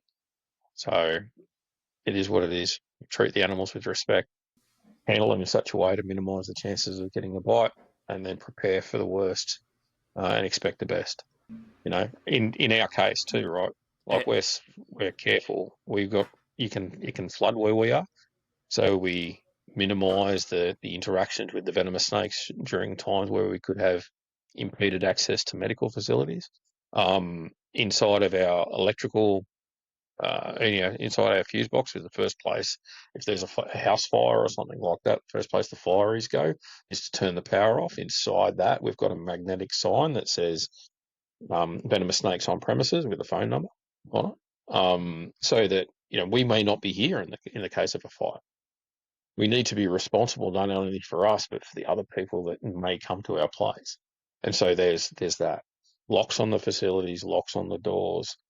We have an induction process to come into our facilities where we induct the people in and go, right, this is what you're allowed to do, this is what you're not allowed to do. Okay, so we actually have an induction process. So it is clear before anyone comes into anywhere near any venomous, that's what they have to go through. And you're talking about Eric before, Eric and Keith, and when those guys were over here, same conversation before they walked into the venomous room. We had these discussions about what they could and what they couldn't do, what they were allowed to do, what they weren't allowed to do. And it seems silly that you're telling somebody, don't open an enclosure, don't do this, don't touch this. Well, you tell them because they need to know. Um, so, next question I want to go down is would be a certain amount of handling. I'm going to use free handling with a caveat here, Mm-hmm. but so a lot of people are completely against it. Some people are pro it. My line of questioning will be animals get sick, right? And when I'm treating a 7 foot olive python or diamond python or olive or anything, whatever, if let's say it's got mouth rot or it's got something and I need to go and clean its mouth out, put betadine, clean it out, and I have to do that once a day for 10 days, not a big deal. Worst case, I get a few teeth in my fingers while I'm doing it. I don't really care. Now, when it comes to venomous snakes, it's a completely different story, right? You're putting yourself at risk to treat these animals. Now, do you think it has a benefit to do partial free handling to be able to touch the animal when you need to, or do you think that is detrimental and it should only be used as a last resort? Like, I don't know if you kind of Well, then understand. let's define what free handling is first, right? So, you know, free handling is holding an animal that's unrestrained without the use of tools. Okay. Okay, so that's what free handling is for starters. So, um, Tailing with a hook. yeah, well, tailing itself isn't free handling either. Holding a snake by the tail and directing that head away from you by using holding the animal off balance, right, in such a way is not free handling either. Okay, tailing, and that's what tailing is.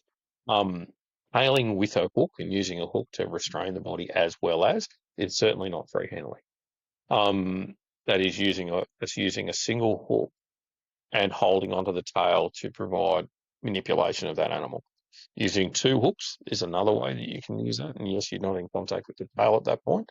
Um, Using two hooks on certain species is a way of having a snake on the ground continually, and having to be rehooking and all the rest of it. However, in some species, it's something that you need to be sort of more cognizant of. So as an example with death adders or something like that, I won't put my hands generally on a death adder unless I need to from a medical purposes, right? And as it happened yesterday, um, I had a rough scale death adder yesterday that I was looking at. I walked past, I looked at the enclosure and looked at it and I thought, that's not sitting quite right. opened the enclosure up, and it had an infected fang on it, right? So I was like, right, great. First thing I need to do is pull the snake out, right? I could see the lip was pulled up a little bit, and when the lip was pulled up a little bit, I'm like, okay, there's something going on here with the mouth. Right, hook it out, put it onto a pad, pin the snake, grab it by the head, open up the mouth with a speculum, have a look on the inside. Right, okay, there's some pus there that is sort of congealed up. Okay, get a set of tweezers, pull the pus away. You can clearly see it's a fang that's sitting off sideways. Hop the fang away, um, irrigate it with some saline solution, and then I've put it back into the enclosure. And then it's my job straight after this podcast to go down and have a look at it and see how it's sitting. Put it into an enclosure that's got a paper towel on the base with just a water bowl. Again, so start going through those things, and then if it's blown back up again today, then what I'm going to have to do is obviously take it to the vet and get medication for it. So these are the things that we need to do, right? Yes, you need to be able to put your hands on these animals. You need to be able to use contact methods and need to be able to do that in a safe way when it comes to working with them. You can also use hooks and trap boxes and all the rest of it, tubes, etc. Tubes are a great thing to use. I use tubes for a lot of stuff. And I use tubes again for a lot of pythons as well. So if I'm sexing pythons, then I'll throw the snake into a tube and then I'll sex it that way. Because it's easier than mucking around with trying to hold it by the head and constrain it and make sure that it doesn't move while I'm trying to probe it. So, Instead of tubes, the way that I found that it's really easy to sex pythons on your own is just pillowcases. You put the animal in the pillowcase, you simply wrap a third of the body, you hold that area. The snake can move in the pillowcase, bite whatever it wants if it's getting pissed off, but it's kind of the same idea as the tube. I find that's the way that I sex everything, because it's just you can hold the tail backwards with the pillowcase in there and then probe it on your own. It works great. It's yeah. So basically, we use a thing called a U-Pets, which is a bit like that as well. Let me just show you what it looks like. I'm curious, actually. I don't think I know what that is. I don't. Yeah, I'll show you one. Good. Is it that like bag? Okay. So basically what you can do there, now you can do the same thing where you've got the snake exposed, all right? And so that's basically a plastic tub, Okay. taped a bag to it, and then you can use that for bagging. And then if you look on the other page there you go. Yep. So you can do exactly the same thing when it comes to sexing there. So you can see here I've got that tail of a tiger snake there that's exposed, allowing me to be able to probe the snake. And instead of it being in a pillowcase, which you could bite through the side of, it's inside a plastic cup.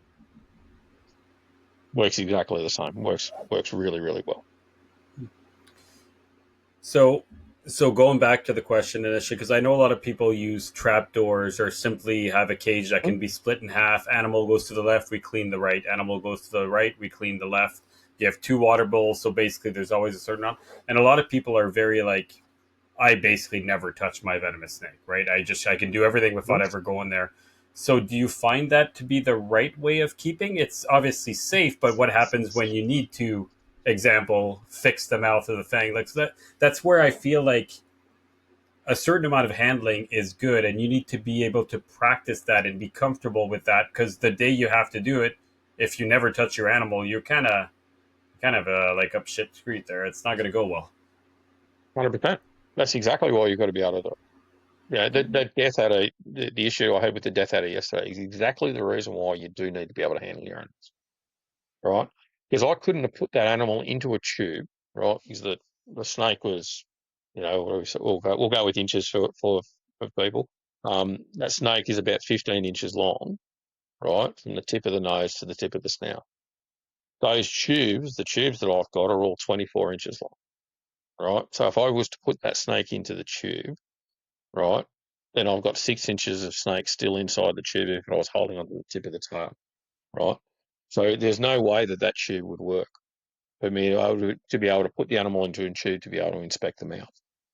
Okay, so what do? Okay, well, there's a few different options. I could put the animal into a tub, and I know some vets have got tubs set up that they can put a snake into a tub, and then they can put fluorine gas onto that and actually anaesthetize the snake inside the tub. All right. I've heard about people doing that with regards to zoo systems and stuff like that, where they go, "Oh, well, how am I going to to deal with this snake or that snake or whatever?" They literally anaesthetize the animal when they are having to put their own hands on the animal for that sort of purpose. That doesn't work in a private facility that doesn't have a vet, all right, and doesn't have that sort of stuff on hand. So you do need to be able to work with these animals in a safe manner, and the only way to be able to do that safely is to have exposure to it. And the only way to have exposure to it is to do it. It's as simple as that. And when you pin the head, are you using the arm or the hook? Are you using the U with the elastic band to pin it down, or are you just simply grabbing it behind the head right away? I'm just I curious. use a no. I'll show you that one as well. So I use a disc pinner. All right. So there's a couple of different types of pinners out there. Sorry about all the beginner questions here, but I'm definitely not a venomous keeper, so this. No, that's fine. I'm sure I've got a photo of a disc pinner. So you see that disc pinner there? There's a piece of perspex, all right, that's clear, and it's a big round disc, and you put it on the top of a pad.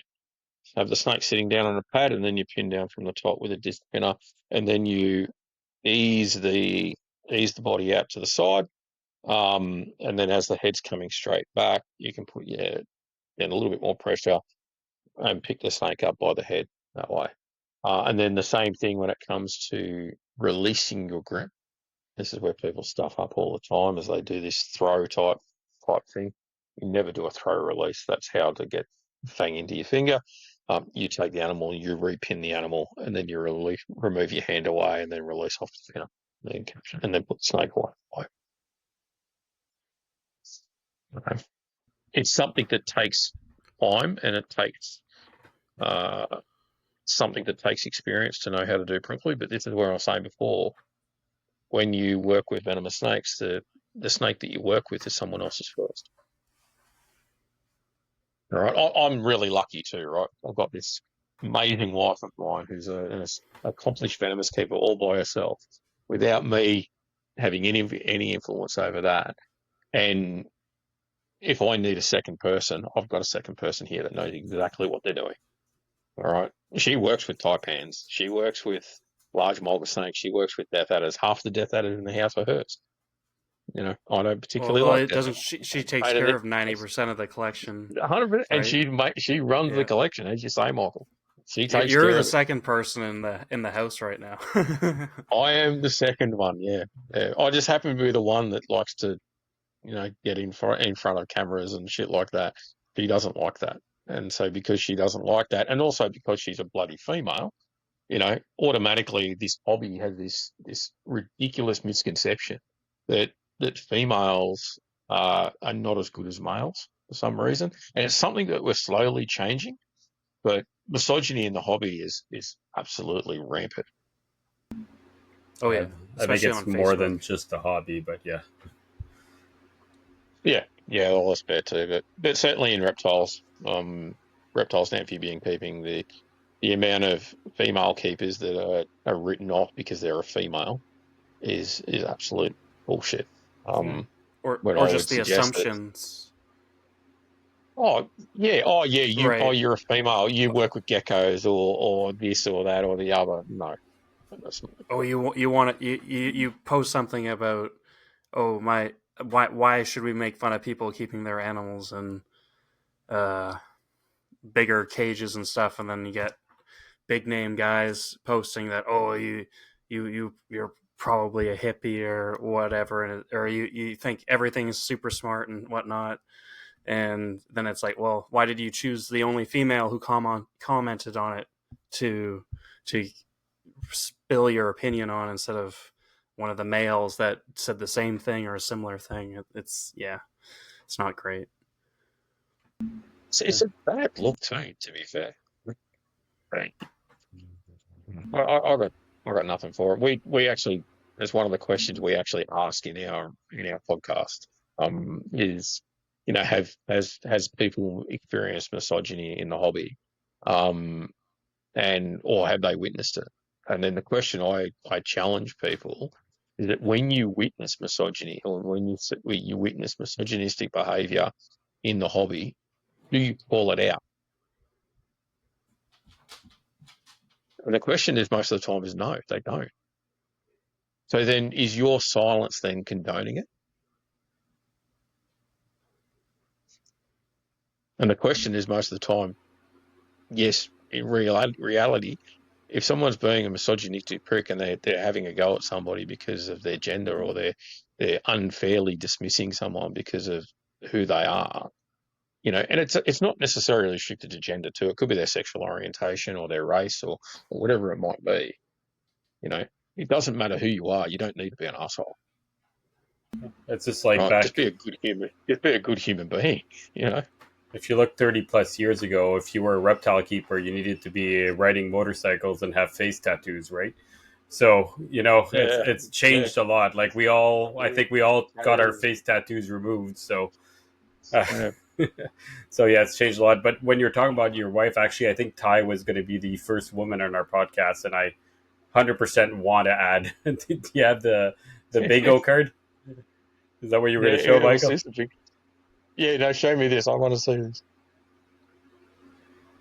I don't know if he knows he's muted. Is he talking? Oh, okay, yeah. I made a Canadian Reptile Breeders Expo one that'll be for select people. Oh, okay, cool. Because I saw Smitty's and I was gonna make one for the Calgary show the other week with my buddies, but then I was a little last minute because I like didn't even listen till the next day, and I was like, oh, and then it was just too busy because I had to drive out there on the Thursday morning, and then yeah, but yeah, I We think need to do one for Australia too. Don't worry. oh yeah, When I was part of that live stream and I was jumping in on the chat and shit.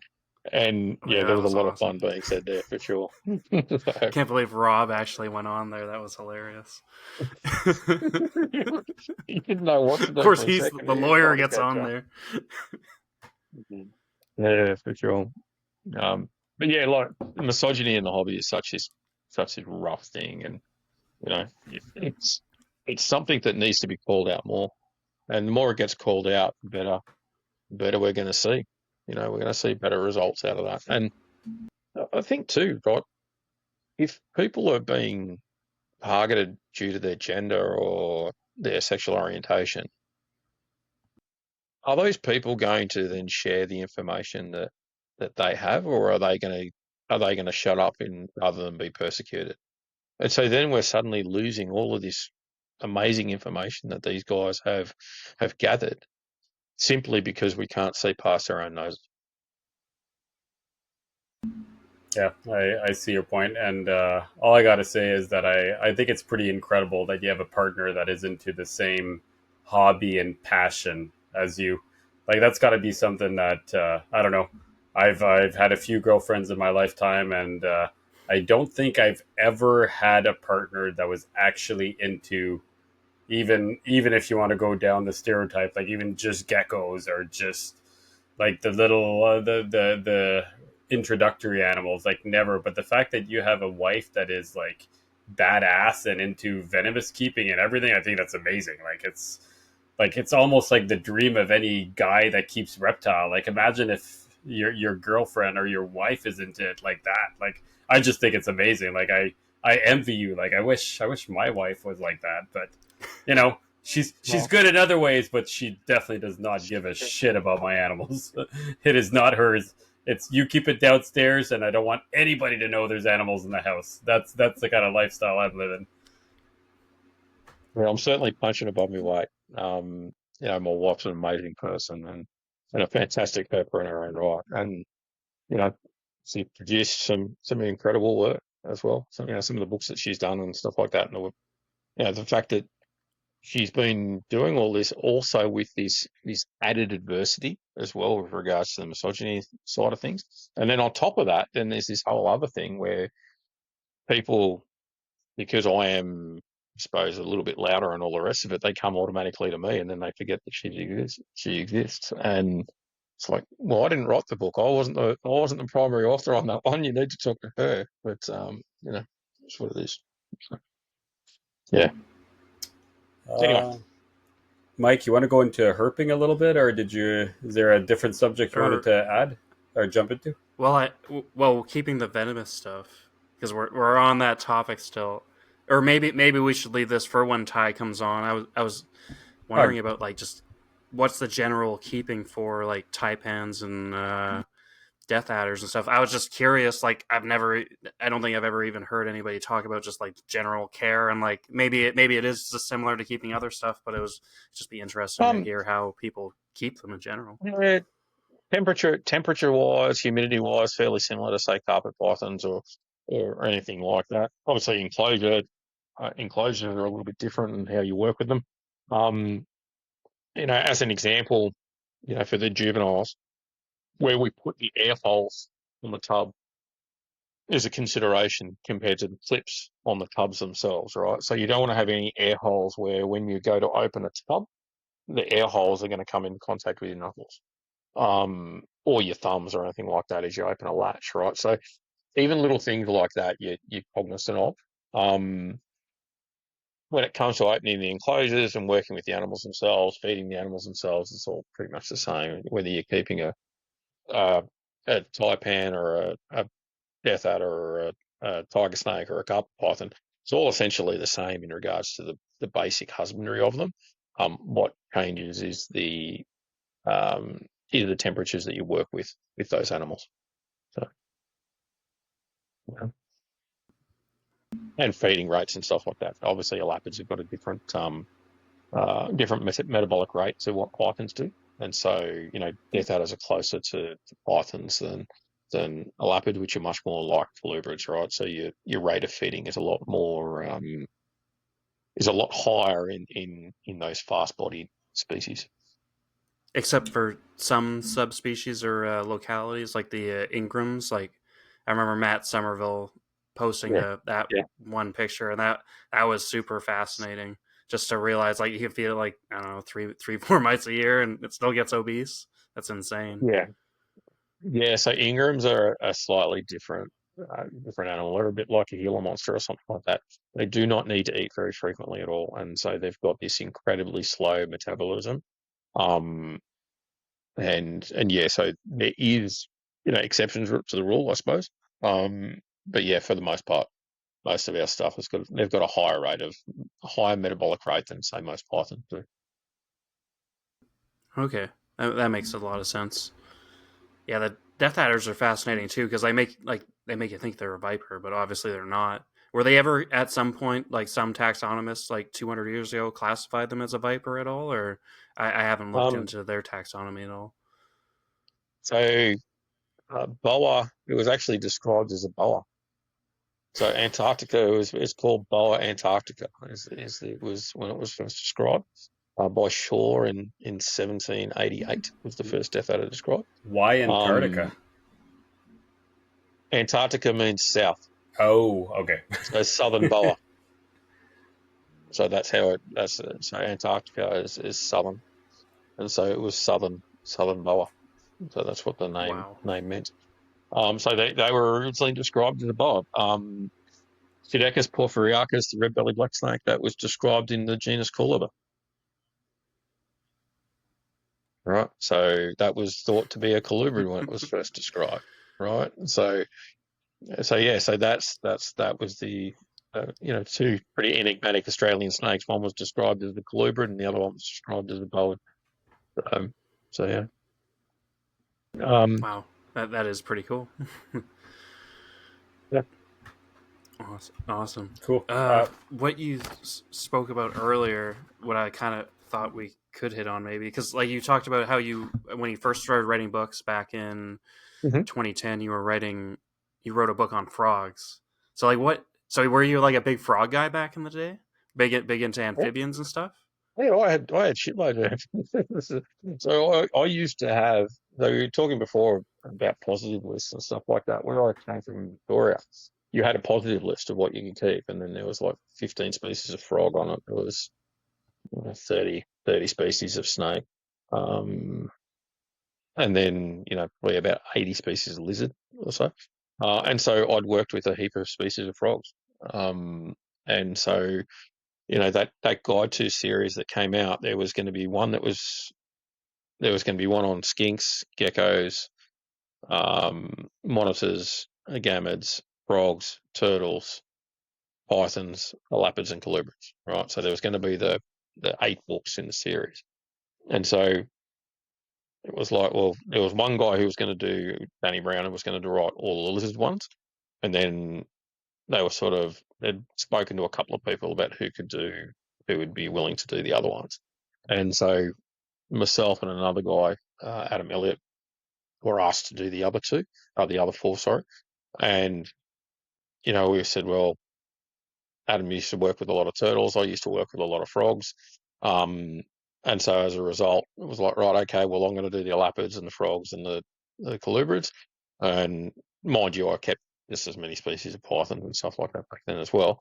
Um, and then, but Adam had worked with a lot of turtles as well, so he ended up doing the turtles and the pythons, and I did the snakes and the frogs. So that's how we got onto that. But yeah, worked with a lot of species of frogs over the years, mainly tree frogs and limited anastids, and myrobatrachids, which are Australian families of frogs. So limnastids and myrobatrachidae are our ground frogs and sort of our analogues for toads, because there's no toads here that are native to Australia. Are And those then we like don't. those burrowing toads that almost look like that? Those I feel like And you think you noted there them, was the holy cross probably, frogs, holy yeah, I cross think frogs, so. yeah, crucifix frogs. Yeah. So yeah, those sorts of species, and then the barred frogs, um, marsh frogs, and then things like green tree frogs, which you guys know as white tree frogs, red-eyed tree frogs, but a different form of red-eyed tree frog. It's an Australian version. Um, parents tree frogs, all these various species over here, and we were still keeping frogs and stuff like that until we sort of got rid of all our insect feeding stuff about 3 years ago. So, Wow, that's pretty cool. I don't think I ever do that about you. That's pretty awesome. Like I don't even keep frogs myself, but I still find them super cool, super neat. Like I think if we were allowed to keep them in this province, which hopefully will be legally soon, uh, white tree frogs and stuff like that would be super cool to keep. Just like I obviously like even PetSmarts and stuff still occasionally get them in. I remember seeing green tree frogs all the time as a kid, like the North American green tree frogs, and obviously they finally cracked down on that, even though they've technically been outlawed since 1982. It's the well, they're frog in the keeping is family super interesting. Palladriidae. All the Australian ones are in the family Palladriidae as well. They're not hylids. Yeah, but I think back then they were something They back would have way been back in the back in day, the 80s. They would have been, yeah. which is what the law bases off of, which is silly, obviously, and some people still keep them, but they technically shouldn't. So hopefully that changes because they're super neat frogs, and they're honestly like, as I think Well, I I remember think that the you or set no, you up the go. enclosures right. You set up the enclosures right, and you can actually have multiple species sitting within an enclosure as well. Oh You yeah, can have often you can have skinks and you can have fish and tree frogs all in the same enclosure at the same time, which makes for a pretty interesting looking enclosure. So, oh yeah. I remember seeing that's when I was probably like 7 or 8 going to PetSmart, and they would have this big display, and it would have like both anoles in it, the hmm, Chinese long-tailed grass lizards, and then it would have green tree frogs and have everything in this one setup, which was so cool to see, and house geckos too. yeah. Would have them all in the same thing. And that was super fascinating as like a 8-year-old to see, even though people don't do that as much now. Obviously, herp keeping's changing, and we're figuring out we can cohabitate certain species and whatnot. But back then, before it was like a no-no, and then now it's slowly coming back in. It's definitely neat to see. We cohabitate quite a few species. Yeah. Um, And then what we'll also do is we might have male Cunningham skink or something like that, which two males together will fight. We'll shift one of the males into an enclosure that's got blue tongue lizards in it or something like that, right? And they're perfectly fine.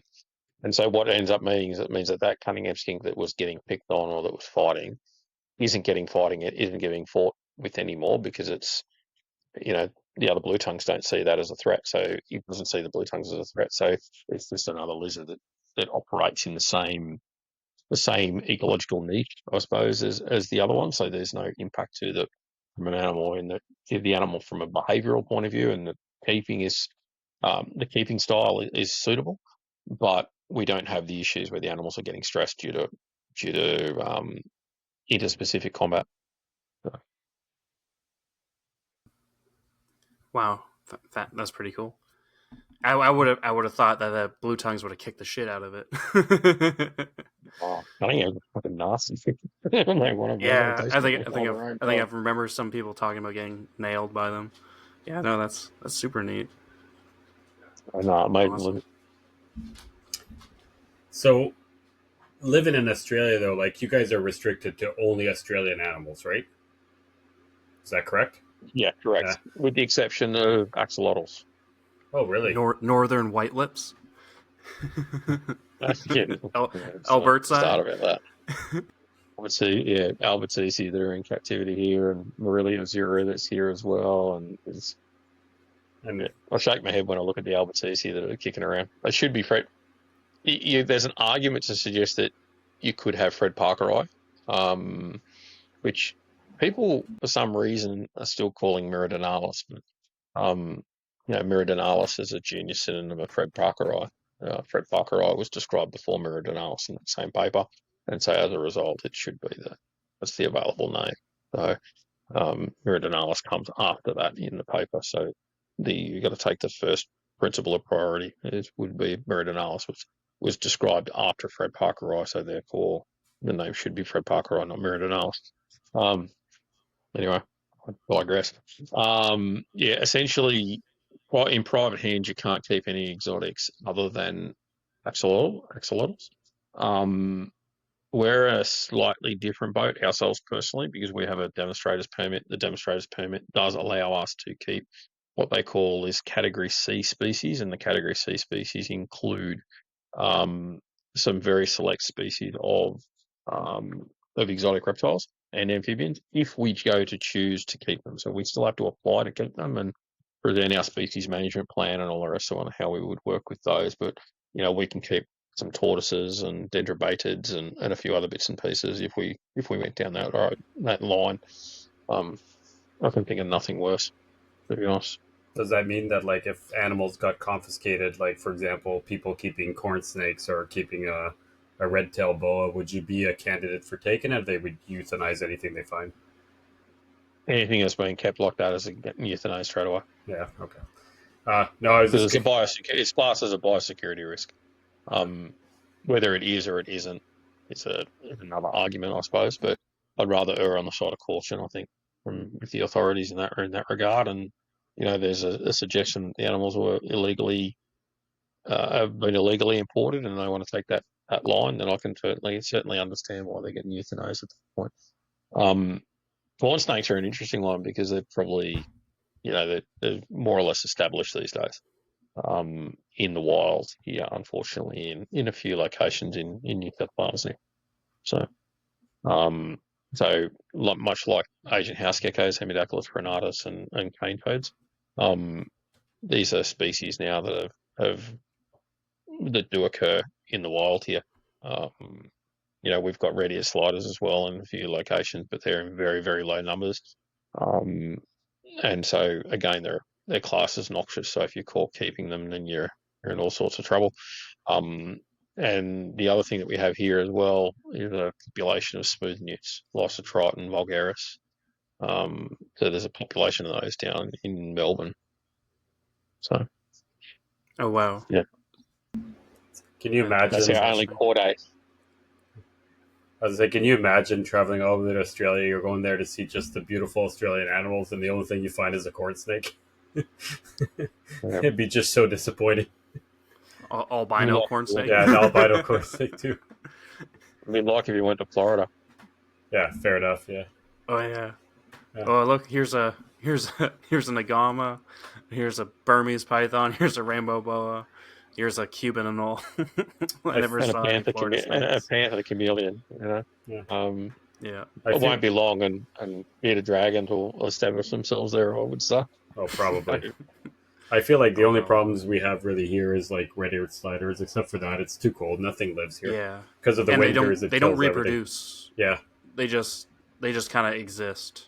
Like you like we'll see one or two in a pond somewhere, but they don't exist. They don't actually reproduce. You never like, there's definitely populations of painted turtles still out here. The western painted turtles, the Fraser Valley population is kind of like I believe it's technically endangered or at risk at That's this point. So they native are though. doing yes, they are Okay. native, but they're doing reintroduction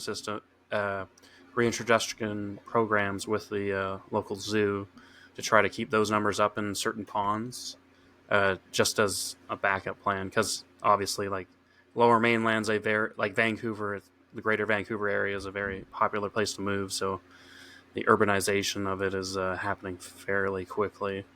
So we gotta try to keep the populations as stable as possible, even if they don't necessarily want it in the long term. Yeah. Yeah. We're already 2 hours in. There's a lot of subjects I would have wanted to covered. Obviously, I would have loved to talk about tons of pythons with you, but I think we're gonna skip that all together and maybe do it another show because we talk pythons a lot. Um, Maybe if we could talk just real quickly about herping because you're in a location like for me or many others like Australia is like the dream place to go herping, right? I've only been to Australia once, and I actually didn't go there for herping. I went there for to go diving, and loved my experience. Visited a lot, but I saw a few snakes, maybe two or three, but a couple of crocodiles. But I didn't do much for herping. So, if somebody came, what would you suggest as preparing a trip or preparing a herping trip, or one or two locations that you'd say you need to go there? Because Australia is a Um, gigantic place, right? So, Big place. It is a big place. I suppose the first question you need to ask is, what do you want to see? And once you know what you want to see, then you can take the best way forward on it, right? But probably, I think the best place for all herps, right, with the exception of crocodilians, is southeast Queensland, right? Where I live, I think is probably the best spot to find herps, um, as a as a we've got a lot of iconic species here, and in a relatively short drive, you've got five really significant different habitat types. So we have rainforest where we are. You have the Brigalow Belt, which is a few hours away. 3 hours in the car and you're in the Brigalow. Um, 2 hours in the car, you're in the New England tablelands, which is a whole heap of sort of really rocky granite boulders, hills made out of granite boulders. You've got rainforests, you've got Wallum swamps. So you've got all these different locations where all these different sets of species live. And as a result, you've got this huge diversity. It also happens to be in an area that has got a really good road system and relatively easy to get around and all the rest of it to see good things. Um, you can go a little bit further south. It's right on the edge of a biozone, I suppose, too, where not only do you have different habitats, but then you've also got these different groups of species that use those different habitat types as well. So you've got these. It's a place where you get this northern and southern species sort of mixing together in the same location. So that's pretty cool. So you can see things like shingleback lizards, carpet pythons, um, leaf-tailed geckos, red-bellied black snakes, brown snakes, tiger snakes, death adders, taipans.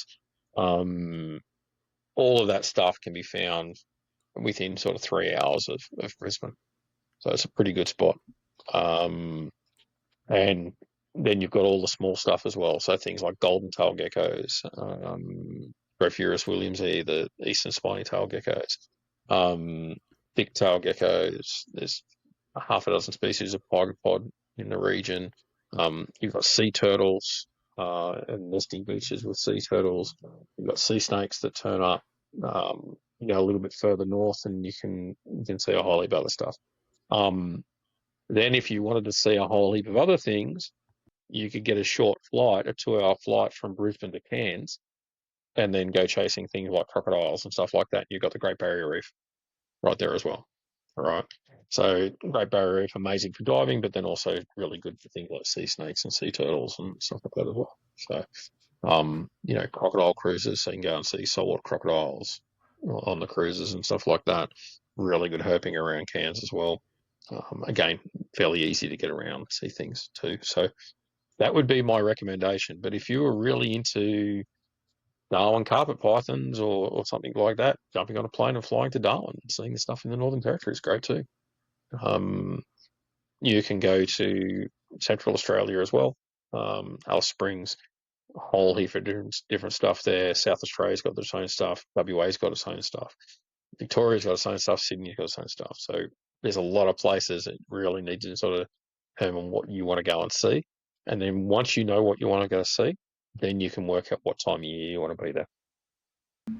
Yeah, I've only done Cairns and Darwin, and it's funny, when I went to Cairns, didn't see a crocodile, but in Darwin we saw a lot. Like we did go on the Adelaide River too, so it was pretty easy to spot them there. It was pretty cool.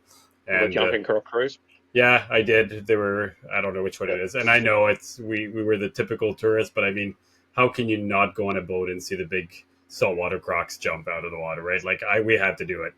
It felt like the right thing. Amazing. Yeah, it was incredible. I did it. I've done it when I went there. When I went there, I've done it. Been on the jumping rock cruise. It's an incredible thing to Yeah, see. it was You know, really cool. what I also love is how you've got like this little high. You don't have any high barriers around you or anything like that, and there's a crocodile that's leaping 5 feet out of the water, and the side of the boat's only 2 foot off the edge of the boat, off the edge of the water, so it's a bit different. But Yeah, it's screaming the safety, crocs need right? to jump in the right spot. What's that? I said it's screaming safety. Yeah, yeah. You don't put your hands over the side, that's for sure.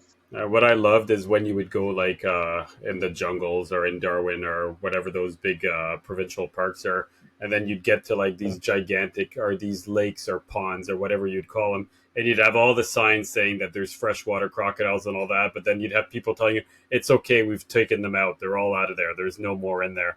I don't know, and then you're like, okay, are we at the end of the season or the start of the season? Because I don't want to be the first ones to go swimming. Everybody's swimming in them, and I'm like, I don't know how much I believe that they've actually emptied all the crocodiles out of the ponds. No, they haven't. That's what I figured. They haven't. They've got these things called legs that they can move too. Yeah, They'll walk down over line. And you don't want to be the one to find the saltwater crocodile. It's I think to be sitting in that pool. people No. people swim in them, man. I don't know. Yeah, but people cross roads too, and they smoke cigarettes and they drink alcohol and they jump out of planes and they people do all sorts of stuff that can kill them, and they're still here. So um, I'm not saying that you don't take risks. I'm just saying that sometimes be cautious with what you take and all the rest of it. I'm not going to go swimming in places that I think there might be crocodiles. That's for sure, though, regardless of what the locals are doing. Yeah, Yeah. that's a good sense of advice. Fair enough. Michael, is there anything else? I've been hunted by crocodiles out when I've been out herping for mangrove snakes and stuff like that. And Did you say you have been hunted? 100%.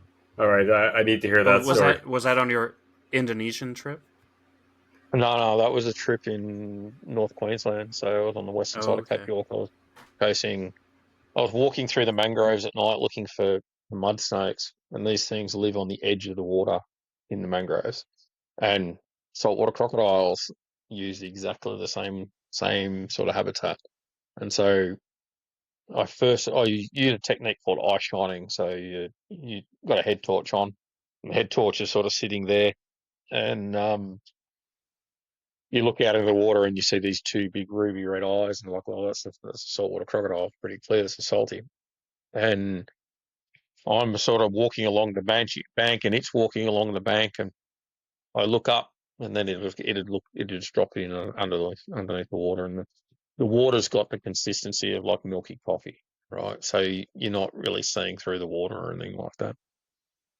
And as I'm sort of making way along these mangrove edges, looking for these mangrove snakes, I get to another break. I look up, and now this crocodile, instead of being 50 meters out, it's now 20 meters out.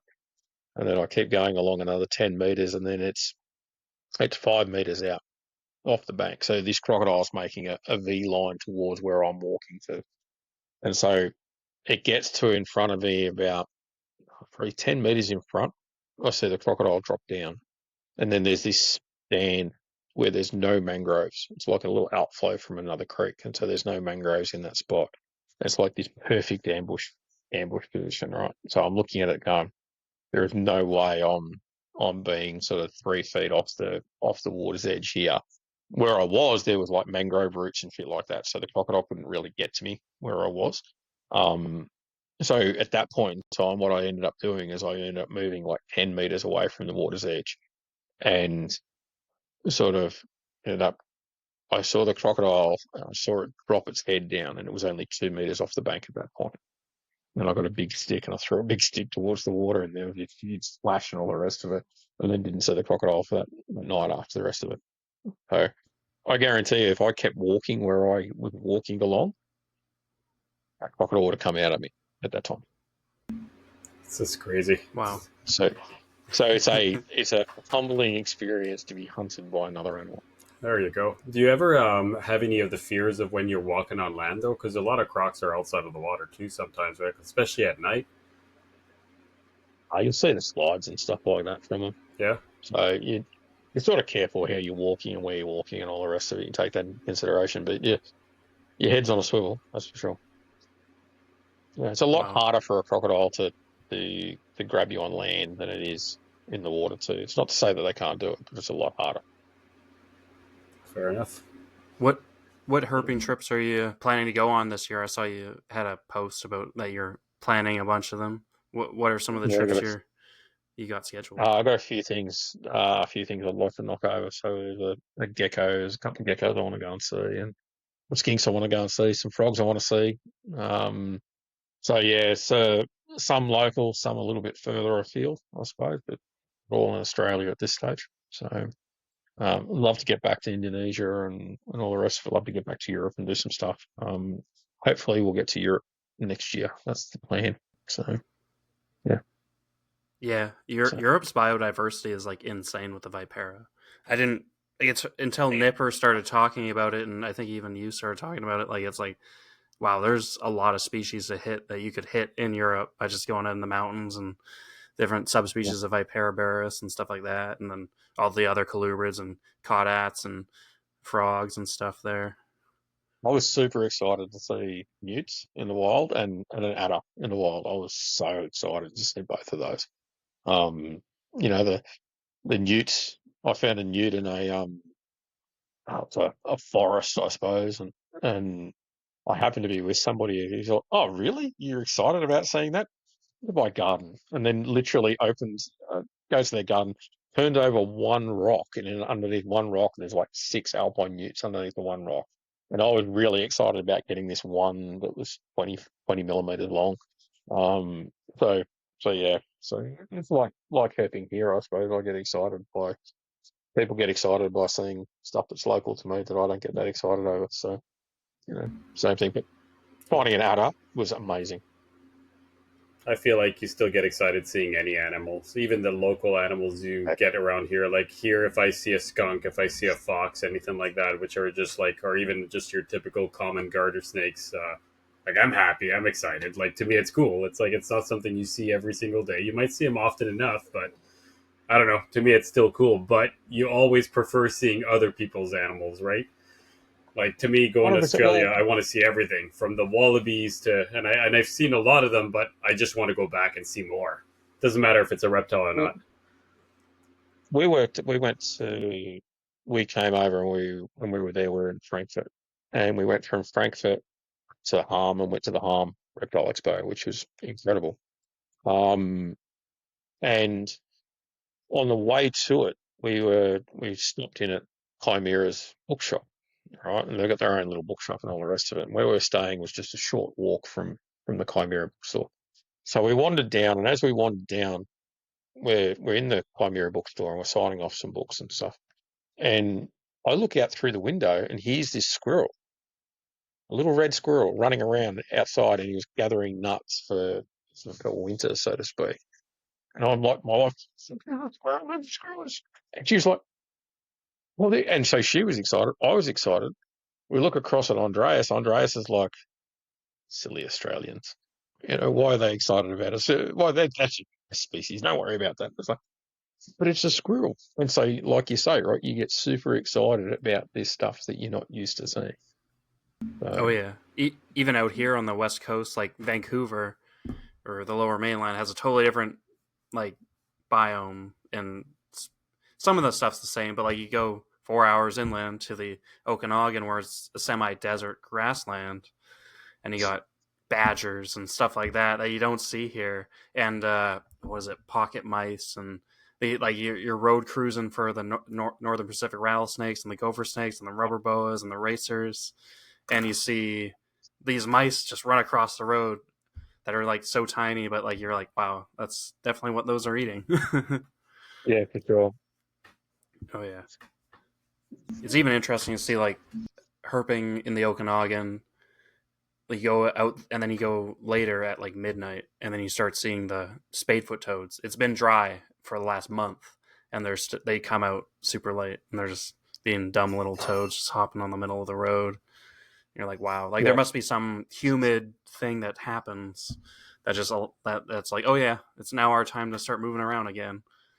It's Something hilarious. tweaks, and it could be a beetle, or it could be an air pressure system change, or it could be some moisture get to Oh a yeah, certain point, or you never quite know exactly what it is that triggers it, but then suddenly tonight's the night for X, you know?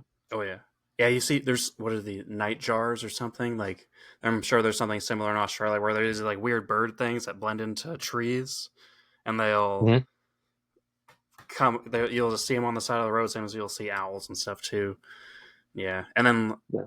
and when you road cruise late enough, you start getting a feeling for when certain things are out, like rubber boas. Like you go from dusk till 3 o'clock in the morning, and depending on where you are, and if you know there's a little water feature kind of near the road, you might get lucky even at 3 o'clock in the morning. They seem to like to drink water. I don't think I've Whether ever they're heard of coming. anyone night driving in Canada. That's pretty cool. Oh yeah. Well, in the Okanagan, it gets pretty hot there. Like all summer long, it's 30 to 35 degrees every day in the Okanagan. Yeah. And a Actually, lot that of and that. places it's freaking 30 plus degrees. Like I'm in Ottawa and it still gets in the 30, 32, sometimes 40, and you put humidex in there and it's insane. Like, but it's only like Oh, for last. it's a 2 month period of summer, right? So it just Yeah, doesn't okay. last long. So, Yeah. Yeah, fair enough. all right, I don't know. Michael. Oh, Actually, yeah. I was gonna say we're gonna have to close it out soon. So if you've got one last question or two, let's because I know that Scott's No, got to go soon. no. I think that was a good way to end it there soon. Perfect. Well, Scott, Sounds good. listen, a huge thank you for donating your time. I'd love to have you back on, maybe with Ty next time, maybe in at episode 50 or 100, whenever we get there. It'd be great if we get there and don't quit. But thank you very much for your time. If anybody wants to get a hold of you, chat, or if you have any Australian animals for sale, I'm not quite sure if you're down there. How do people get a hold of you? Best way to get us is either on Facebook or on Instagram. So Nature for You is our business page. The easiest way to get to either of us. Or our website, which is www.wildlifedemonstrations.com. That has our bookstore on it as well. So if people are after signed books or anything like that, then we happily can ship them out. The exception is the US at the moment. We don't know how we can ship to the US, so that is a problem at the moment with regards to tariffs and stuff. But once that gets all sorted out, then we'll be shipping to the US again. So, yeah. Other than that, thanks very much for having us on. And if you want to listen to more of us, feel free to jump onto the Cold Blooded Contributions podcast and have a listen there. We've got backlog of episodes. We're going to start doing some episodes again soon. So, yeah. Perfect. Yeah, it's a great show. I've listened to a good amount. Michael, anything else to say before I close it out? Just after the show, we might have you either leave the computer on, or Oh, God. I have a link for you to, you can just pop on like later today or something, and it'll automatically upload. You're just slightly I'll listen. behind, but it'll be fine. So That'll be basically, all good. I'll leave it calm. yeah, just leave it on if you can for like 5-10 minutes. It should be enough. So for everybody, thank you very much for logging on. For if you want to reach Michael Gillian on Facebook, myself, Dominic Carbonneau on Facebook, or domsreptiles.com or domsreptiles on Instagram. Also, there's Reptiles Rejects. Please click those little buttons, the like button, the subscribe, all that kind of stuff. We appreciate it. And one last reminder, if you're just hearing this, go to the Reptile Expo, the Canadian Reptile Breeders Expo. It is going on this weekend, which will be the 13th and 14th. And to everybody, thank you very much for logging on. Scott, thanks a lot for your time. Appreciate it. You're a genius, and we appreciate having you on. And have a good night, everybody.